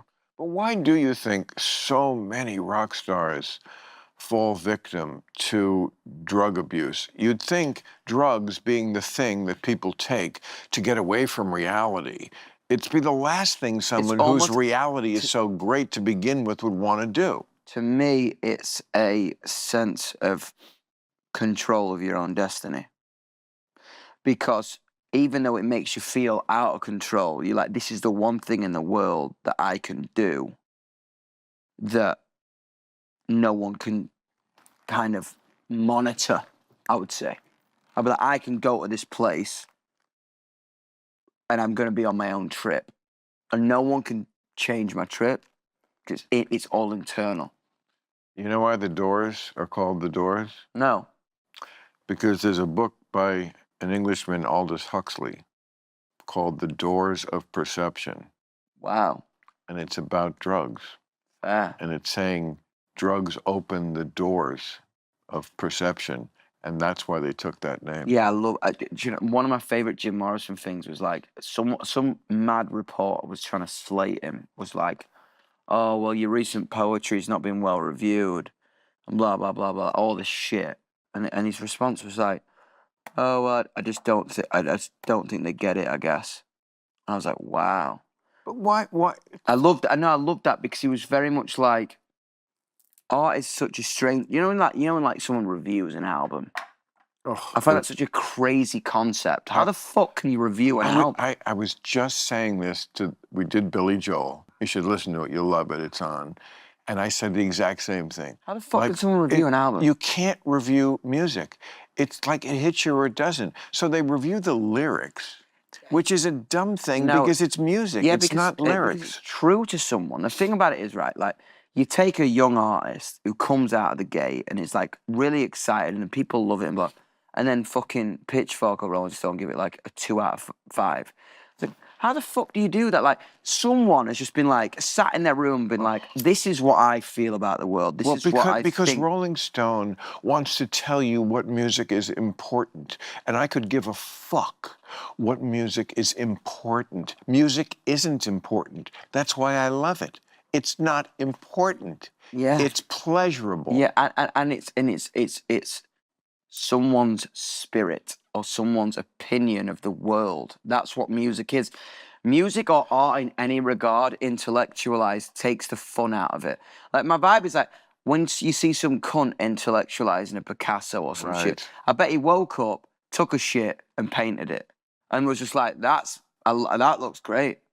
You know what I'm saying? I don't think it was that deep. Being like, what was he going through when he made? It's not. You know what I mean? Or You're just, right. And can I tell you, when you make songs, you don't really think about it. You just kind of, that's the beauty of writing music, right? It's like, Yes. you tap into a thing that is inexplainable, that you shut your eyes, you open your mouth, and some crazy shit comes out that your subconscious wanted to say. Correct. Without thinking about it. And that's what we are, like what us fans, you know, the common people, what we're connecting to certain things. That is one of them.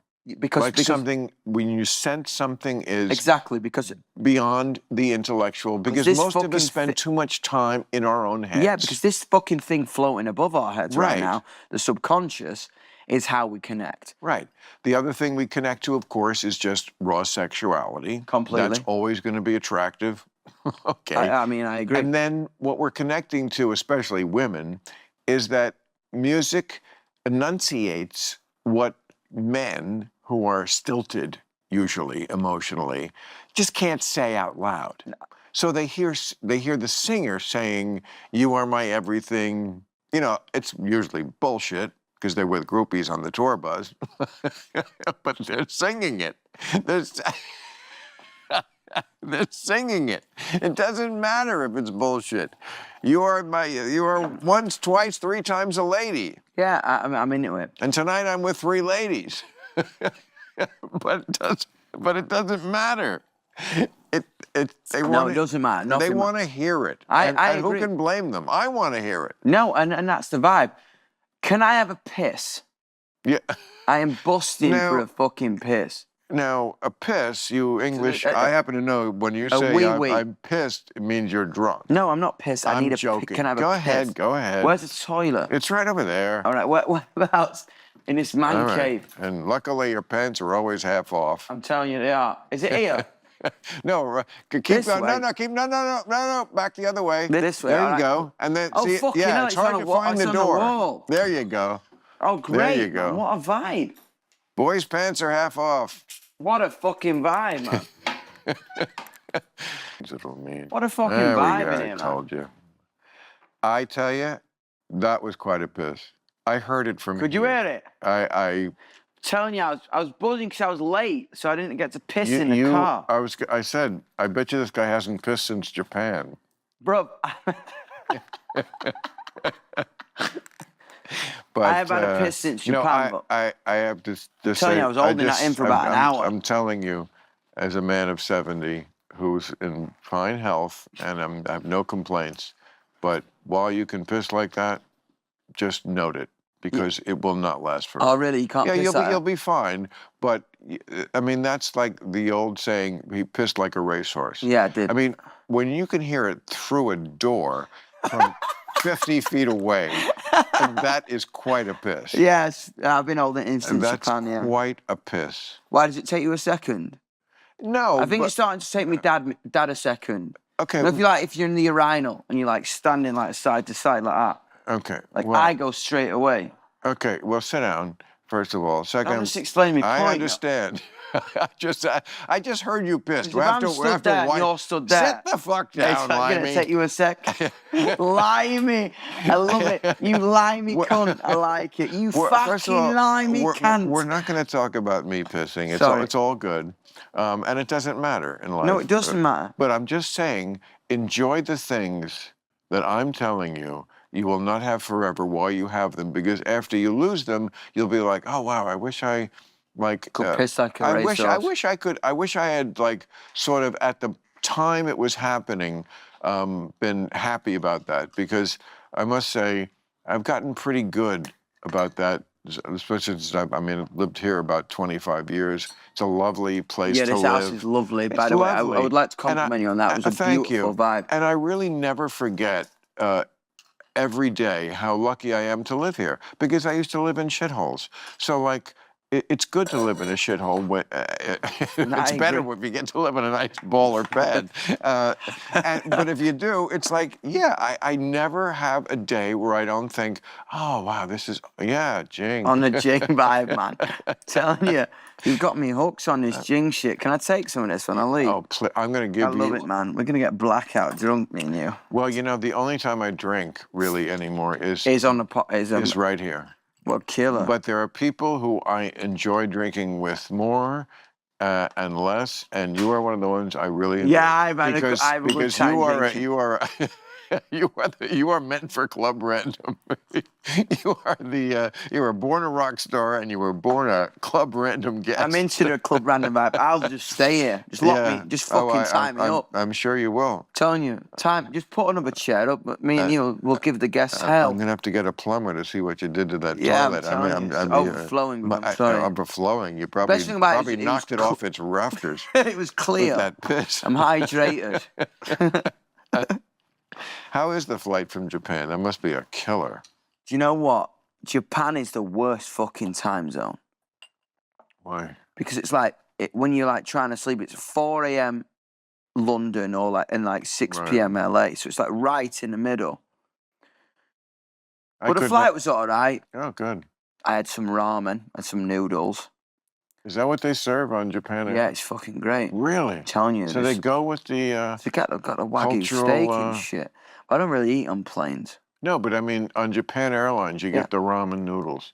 Is that what you're saying? I got the ramen noodles. And sushi? No sushi. Not on a plane. Fucking I'm not a sushi. Shit myself. No, I don't like sushi. I don't like sushi as well. I don't get it. Yeah, oh yeah.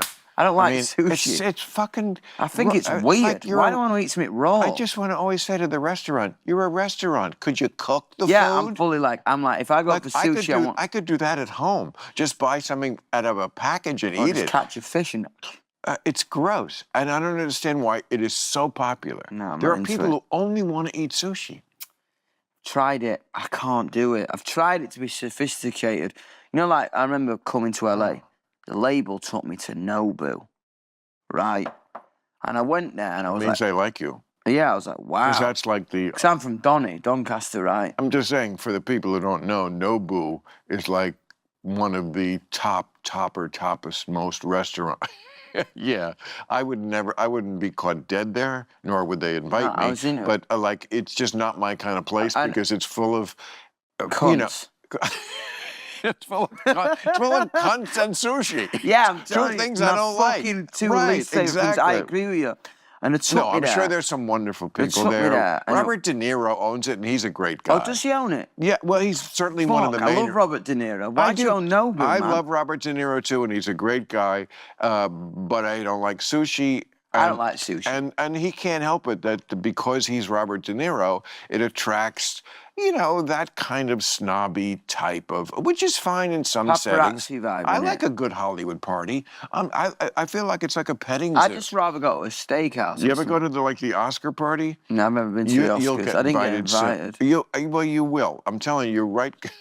You're coming right up to that moment where they will want you at the Oscar party. It's fantastic to stand in a room and everywhere you look, there's a star. It's fun. It's fun. As long as you don't take it seriously. Yeah, no, I agree. But, can I tell you look, I could talk to Harrison Ford. Oh, or I could, or I could talk to Nicole, that'd be cool. At least I could come up and say, hi, we're at the same party. I agree. Because when you're at the same party, I've had people come up to me at parties and say, can I talk to you? I'm like, I'm at the same party as you. Yeah, if I come to this party voluntarily, everybody can talk to anybody else. We're at a private party. I agree. I love that vibe.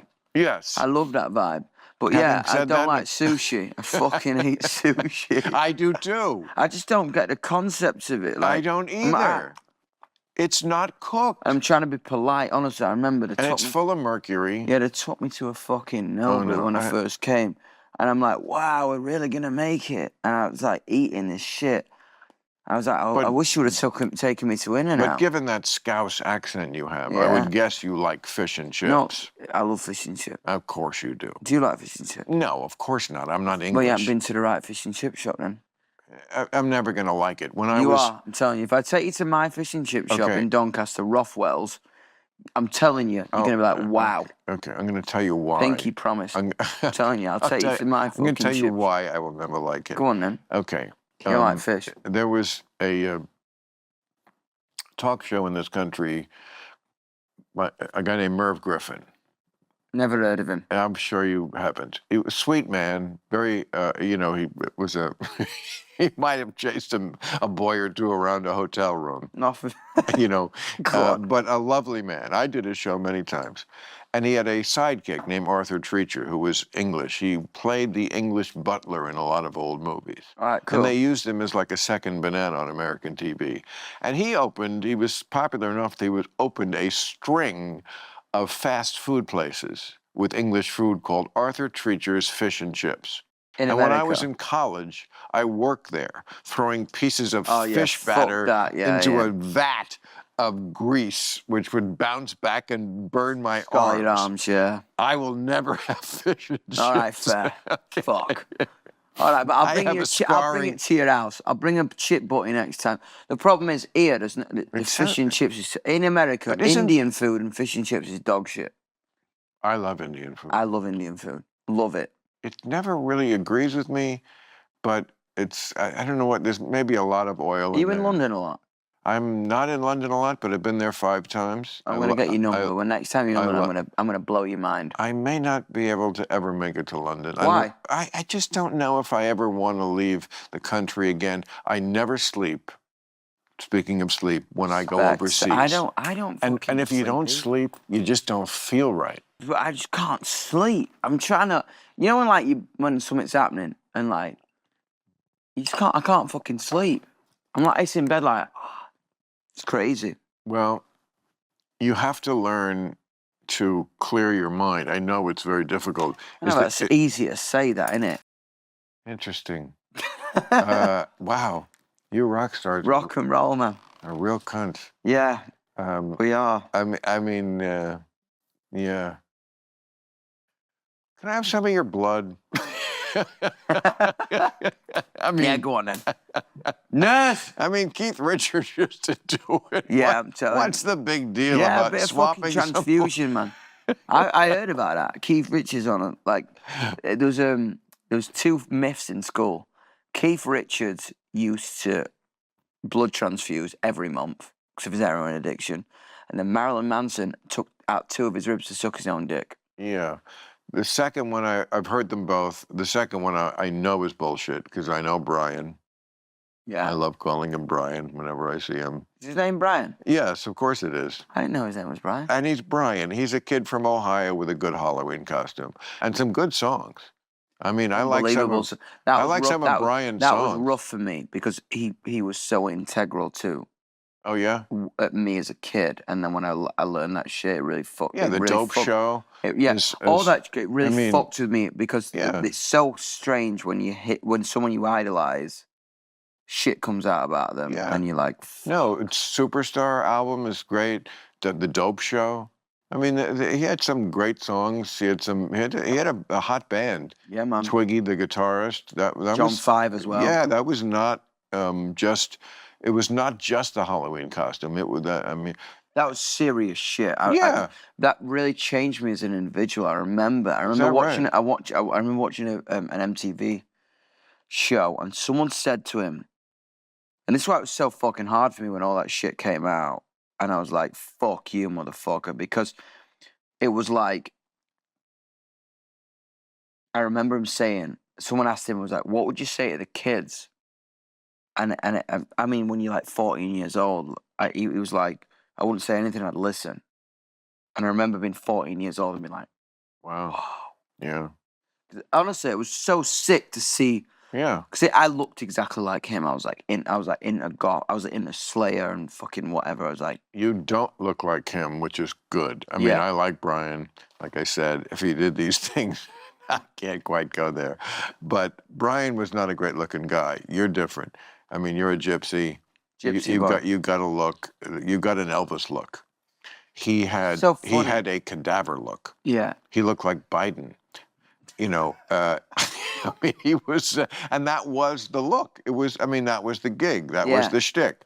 But he made the most of what he had because he wasn't really, you know, a great-looking guy. He was just Brian from Ohio. I'm telling you. I didn't know his name was Brian. That's so funny. I learned something tonight. That's crazy. Oh, yeah. Well, like I always say, every rapper sounds like a terribly hard gangster until you find out their real name. Can I tell you what? I want to Until hang you out. find out I that- want to hang out with you after this podcast. I love this shit. I want to sit in this place. This is a good vibe. I'm going out to dinner after this. Come with me. I've got to go to a fucking rehearsal, but I would love that. Sure. No, but my vibe is like, I fucking love this shit. I'm gonna get your number after this. We're gonna do this like every week. Well, I'm not gonna leave. You're like, motherfucker, can you leave? I'm like, no, man. No. I'm not looking to leave. I love doing this. I love this. This is such a good vibe. First, you know, it's bottle like of vodka and my jing and shit. When you got the jing. No, but it's like, you know, because this is the one time I allow myself to get fucked up. Like, I'm looking forward to it no matter who's here. I've got to go to rehearsal after this. I'm going to be in rehearsal. Like, all right, man, take it from the fucking top. Tonight you have a rehearsal? I've got to do a fucking... What time is the rehearsal? Well, I don't know. I mean, I don't really need to go on rehearsal because I know everything, but I should go because it's like morale vibe. The thing about rehearsals, it's funny. Because you know when you write the songs... I would blow that off if that was the reason. Do you know what? Every one of these I have, the more I'm going to blow it off. First of all... I'd rather go to dinner with you, to be honest. First of all, you know, bands are not a democracy. I mean, your band isn't even called Yungblud and the Receivers. No. It's just Yungblud. Yeah, okay. So, like, you sound like you respect them a lot. I love them all. You get on their bus sometimes. Okay. That you can't pay a higher respect than that. But, like, you're the one who has to, like, you know, conserve or reserve your energy in the way you best see fit. And like showing up at like sort of performatory rehearsals that don't make you better, maybe diminish you. Yeah, you are right. The thing about it is, you know when you write the songs, you know the songs. You do. Yeah, and the band does. Yeah, because the thing about it is, when you fucking write it, it's so weird. If I've got to learn a cover, I've got to rehearse it. If I've got to play a song that I wrote, you don't go rehearse it because it came out of you. It's so weird that, because weirdly, if I write a song the day before, I know the lyrics the next day, like by heart. I'm the same way with jokes. Yeah, because it comes out of your head. I remember jokes that were written for me in the '90s. Wow, it's so sick. It's just what sticks in my mind because that's who I am. Exactly. And this is because when you write something out your brain, it's already in your muscles, I think, already in your blood flow. So, like, I find rehearsals funny because I'm like, why? I know it. Inside out and back to front. Yeah. Why have I got to go to fucking Van Nuys right now and play a song we'll play on TV tomorrow that I played on tour? You don't. I don't. I'm going to go to dinner with you. No, I'm not saying that for that reason. I'm just saying... Where are you going to dinner? What are you going to eat? I don't know. We'll talk about it after. I love it. Sorry, fair. Not sushi, though. No, definitely. I'm taking your fucking Nobu. It definitely will not be sushi, and it won't be far. It'll be great. It'll be awesome. I eat right, and you will too. But, like, I'm not saying it for that reason. I'm saying because, yeah, you don't want to leave it on the practice field, as we say in America. You don't want to leave it on the practice field.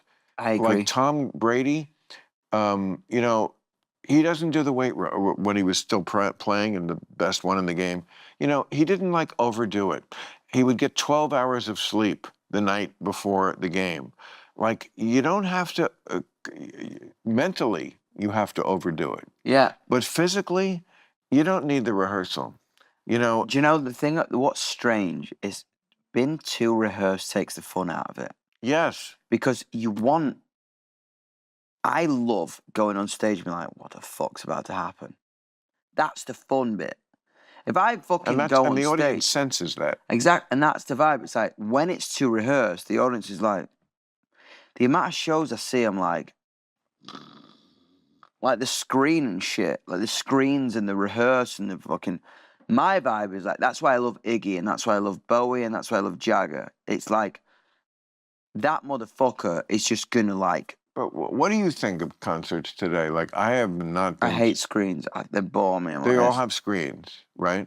I'm like, And everybody's watching through their phone. Yeah, there's right? nothing. Is that right? There's nothing fun about like. Here's what I know from what because go I on. haven't been in a while. Come on. But somebody, I won't say who, like said, you gotta please watch the Taylor Swift. It was on, I think, Disney or Apple, or she sold it to somebody. She's a brilliant businesswoman, and it's her tour. You know, it's the show she just did on. The Reputation documentary. Oh, Yes, no. I Yeah, guess that so. one. It's just it's the tour she just did. Yeah, with the Eras tour. Yeah. It's everything. It's it goes on forever. I mean, if you're a fan, it goes. I actually fucking love Taylor Swift. It's weird. Okay. I love Taylor Swift. I just saw her doing the Travis Kelce podcast, and I just thought everything I don't know about her, I like her better. She seemed genuine, funny, cool to hang out with, which I never thought she wasn't. I just don't get the music, and I never will. Do you know and what? maybe There's that's that fucking it doesn't matter. That I don't Romeo Sing, that first album, and Red. My sisters loved that. So anytime that comes on, it takes me back to a time, and I was in my mum's car with my sisters, and I actually fucking love it. Okay, yeah, I Do you know? No. We don't have. But can I tell you one thing? Lads in the pub are like me. Taylor Swift, I don't fuck with it. I like fucking Taylor Swift. Good. I'm glad. I'm happy. Honestly, I don't dislike Taylor. I like Taylor Swift. I'm just saying. I'm making a bigger point. Because she's so big. You know, she's the one to make it about. Like, you don't have to like. Not everybody has to like everything. The silliest thing people do is when they go, listen to this, you'll love it. I'm like, maybe I won't. Yeah, maybe I won't. And if I don't argue with me. Or just be like, listen to this, let me know what you think. Argue. Well, that's a little more open. But I think it's shit. You don't like Why? You don't like this? You don't like that song? No, I don't. No, I don't. So what? When I'm like, yo, what do you think to this? And I was like, it's shit. I'm like, what? Really? Why? If I love something and you think it's shit, I think that's fascinating. Because that makes me go like, this hits me in my fucking balls and my heart.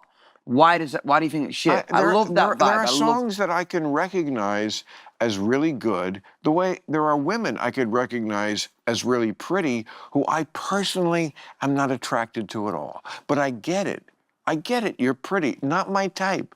I get it. This song is good. Not my type.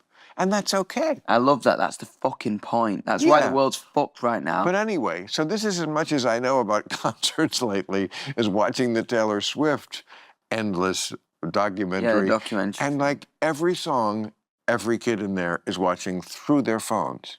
I mean, when they pan to the audience, it's just phones. It's like they can't perceive this thing that's going on except through this other thing. I found that disturbing. My vibe is this. I think when people... Is that what your shows look like? So, yes. So what happens Yes. is, I think when you walk out, I think it's just a modern thing, innit? Like, it is. Because what happens is, when they leave the gig, they want to show their mom, dad, friends, whatever, look what I did. But I always say, I'm like, do what you fucking want, because you're at the show. Experience it how the fuck you want to experience it, right?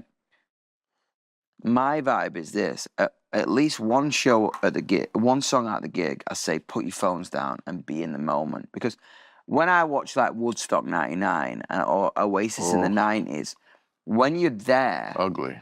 The crowds are fucking vibing, because the hard thing about it is it's like when you're trying to get a crowd going and on the phone, it's one step removed, because you're like, right. I'm watching you through a screen. Yes. As opposed to, right, motherfuckers, jump. If I say, yo, jump, to your human self, you're like, oh my God, I should jump.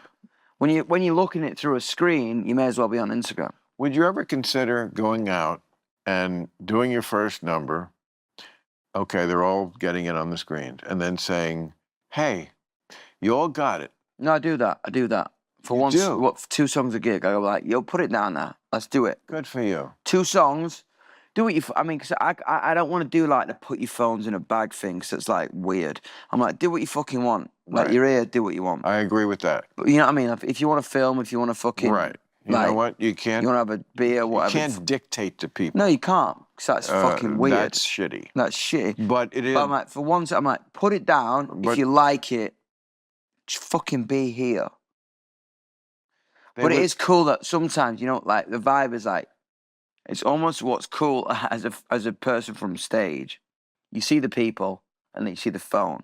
So what's kind of cool about seeing the phone and the people is it looks like there's so much shit. Like it's like overstimulation for me. I'm like, whoa, what the fuck? You ought to write a song about that. I know. About how the kids would be so much happier. They kind of know it themselves. Yeah, they do. They do. They know it, and yet they can't give it up. They know that it's fucking them up. They're not unaware of it. And yet I've talked to them like, I know.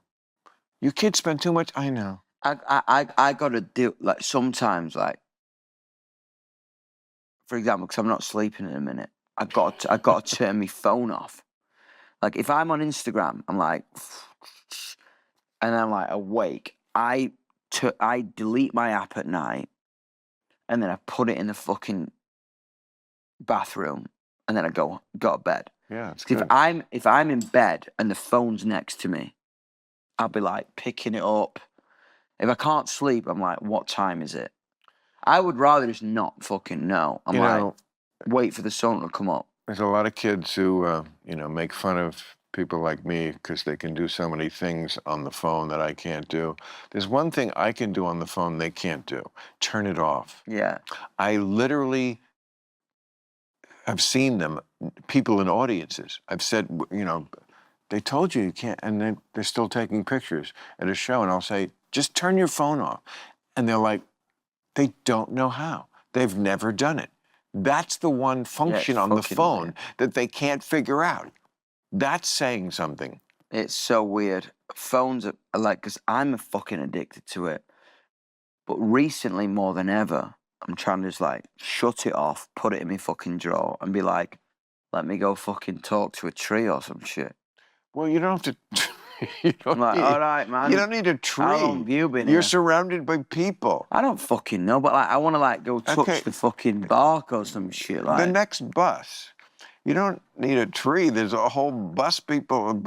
I looked, but I'm mental, me, because people think I'm crazy because I just talk to random fuckers. I'm like, how you doing? And I was like, what the fuck? Like, if I'm in New York and I ride the subway, I'm like, yeah, hello. Like, hey, what the fuck you talking to me for? I'm like, oh, shit. Sorry. Do you ever, tell the driver, pull over because I'm lonely on my bus and I want to go on the other bus? Oh, all the time. Oh, really? Like right on the side of the road? The best thing about it is because I'm obviously like bus one. I'm like, of course you I'm are. like Air Force One, like. Yeah, of course. The leader. I'm like, right, we're partying now. Pull over. So Air Force One pulls over. But you never have them on your bus. Nah, they come on my bus sometimes. Oh, really? Yeah. But then you got to get rid of them. Yeah, I know, but I don't give a fuck. So I'm like, right, fuck off now. It's tough when you're going 70. I'm like, right, fuck off now. We're getting off at the next What if stop. they have to take a shit? Well, yeah, they can't shit. No one can shit in the toilet, bro. You get fined $250. Really? Every shit. So if you really want to shit, you can shit, but it's $250. Yeah. So is it worth it? I mean, it's not going to affect me at any point in my life because I would never get on a thing like that. But I did travel on a tour bus once when I was opening for Frankie Valli in the Four Seasons. You opened Frankie Valli? I opened for him, yes, as a comedian. And for one night, I was on a tour bus, yeah. I slept on a hammock, like those hammocks that they have. I did not sleep, of course. No. It was just terrible. And I can't imagine living there. And the poor crew who was on the same bus, I guess they slept on that bus. If they didn't, they were fucked because as soon as we got to the next gig, they went up. They didn't go to a hotel like I did. They got out there and started building the stage. I love a fucking tour bus. Yeah, it's a hard way to make a living. Honestly, I love a tour bus. Not for you, but I mean, like for that crew. The thing for me is, I guess they love it though. I think they do. They're just like, the best thing about a crew is, it's the same shit. Like, we're like pirates, we're gypsies. I fucking love it, and they love it. Because you choose it. If you're a crew, you choose it. I really mean Well, that. I genuinely, I don't. I think when you're in a rock band and you're in a crew, they work so many hours. They work 13 hours, like 13, 14, 15 yeah. hours a day, right? On a tour bus, not seeing your family, been on the road, It's a like. job. I mean, you may be right, But my crew, but they love it. They lo- fucking love it. I know. They get off and they're pissed all the time, and they love it. well, they tell you they love it. I don't No, know, man. I think you're right. I I think they do. genuinely fucking. I Yeah, I think think they do. because it's not real. It's no No. reality. It's a magical existence. Yes, I mean it's sort of a similar job to working on an oil rig. Yeah. Oh, you join the circus. What? You join the circus. well- Ran away, jumped on a train. I mean, I don't know how many circuses are still like No, but stopped. it's a modern day circus. You've run away. There's no Right. reality. You fucking. There's no time zone. There's no time limit. You turn up. There was always this, I don't know, rumor about roadies that they got a lot of sex because they would vet the groupies before, like you'd have to like fuck. That's a Peter Grant Led Zeppelin Is that trick. is that true? Not nowadays, no. Oh, you think? But back in the day, 100% Peter Grant. Blowjobs backstage T-shirt. so you'd have to like blow the roadie to get to the rock star. I don't fucking know, to be honest. I've seen it in the movies. Yeah. Not now, though. I don't think. I mean, Led Zeppelin did some. Crazy shit. I mean, I don't know if these. Jimmy Page lived off a fucking US tour on banana daiquiris. He did what? Apparently he lived. The only thing he drank or ate was banana daiquiris on the US tour. Well, banana is loaded with potassium, so Telling I you. mean, he probably was at the I might peak do of that. That's health. why it looks so good. No, I mean, they apparently had sex with a groupie with a fish. I mean, like they were just I doing heard that in Seattle. that, I've stayed in the hotel room. that they did that. Apparently, yeah. That's what they're talking. That's what they said. I mean, even if it's not true, Sick. it's just Great for fun. I mean, I'm sleeping in this room like, I mean- whoa. I mean, that's one of my favorites. Yeah, I'm Led telling Zeppelin. Are you a Led Zeppelin fan? you. I love Zeppelin, man. Yeah. Top 5 drummers. Bonham, Bill Ward, Ringo, Keith Moon, Dave Grohl. Who's the second one? Bill Ward? Bill Ward, Sabbath. Sabbath. Crazy. Yeah. I saw Crazy that drum. tribute you did. That was very moving. Oh, that was mental. I mean, that was a great moment. I love him. It's weird, man. It's been so weird. The past couple of weeks. I think that's also why I can't sleep as well. The past couple of weeks have been so weird. Because you were that connected to Ozzy I Osbourne? loved Ozzy Osbourne my whole life. Mm. From 2 years old. Before I even knew who he was a caricature. In the TV show, you watched that? I watched that every night. I have done before I knew him.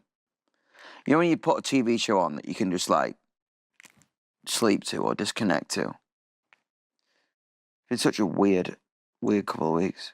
Because you know someone your whole life. Or you think you do. And then you get to know them. Oh, so you got to know him. I got to know him towards the end. And? We were just getting to know each other. But what'd you think of him? I mean, was he... Because when you meet your idols, they can sometimes disappoint you or sometimes they can make you... I loved him. Like my So family. he was cool, He was just, who he is. yeah, everything I ever wanted to be. He was crazy and individual and wild and mad and unpredictable, like I have been my whole life. And he was accepted by the whole world and loved by the whole world for his sense of self and fucking fuck it mentality. And that performance was so wild, was because it was the first time in my life, when you look at a stadium of 30,000 people, you perform to them.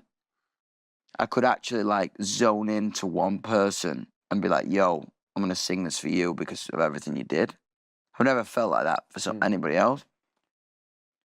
And it was wild. how the world received it. It was fucking mental how. Well, he died so soon after. Like, how soon after? Very. 2 weeks, 10 2 days. weeks. So it was kind of nice that he got the tribute before he died, because usually people get the tribute after they die, and then they're not there for it. I'm telling you. Yeah.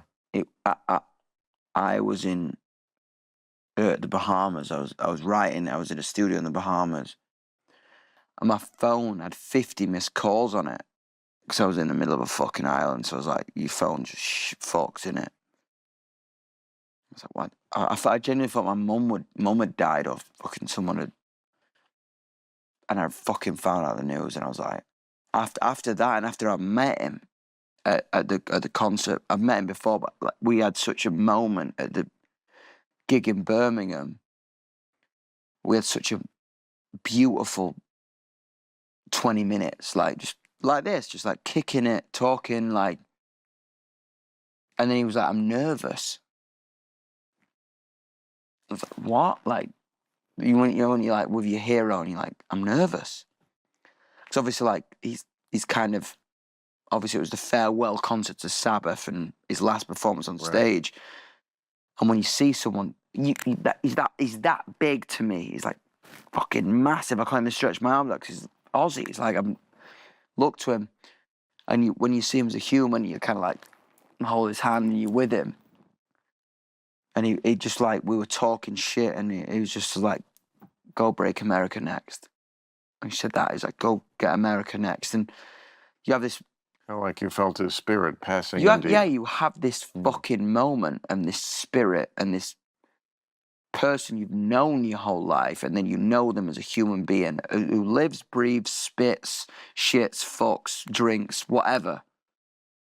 And then he leaves. It is interesting that he died so soon after announcing a last concert. It's almost like he knew he was going to die in 2 weeks. Can I tell you one thing? It was the craziest shit, because when I saw him, in my head I was like fantasizing, like, "Oh my God, like we're getting to know each other. I can't wait to go have Sunday dinner with you. I can't wait to go up, like, can't wait to like walk around a garden with you, or like have a cup of tea with you.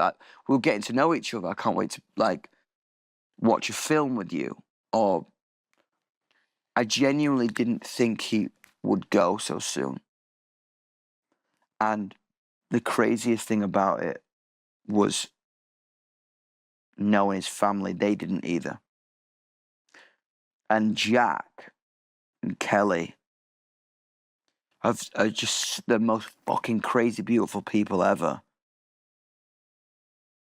They didn't either. Well, it's wild. It's wild. I've learned this not just from my parents, but from my dogs. Death happens slowly and then quickly. Yeah, no. It's slow, slow, slow, and then it hits a moment where it's fast. And yeah, I agree. And I think, as we know, like legends and icons often know the things we don't. The last time I saw him, I was in that dressing room, and it was the night before the gig. And I was like, "Yo, I love you, man."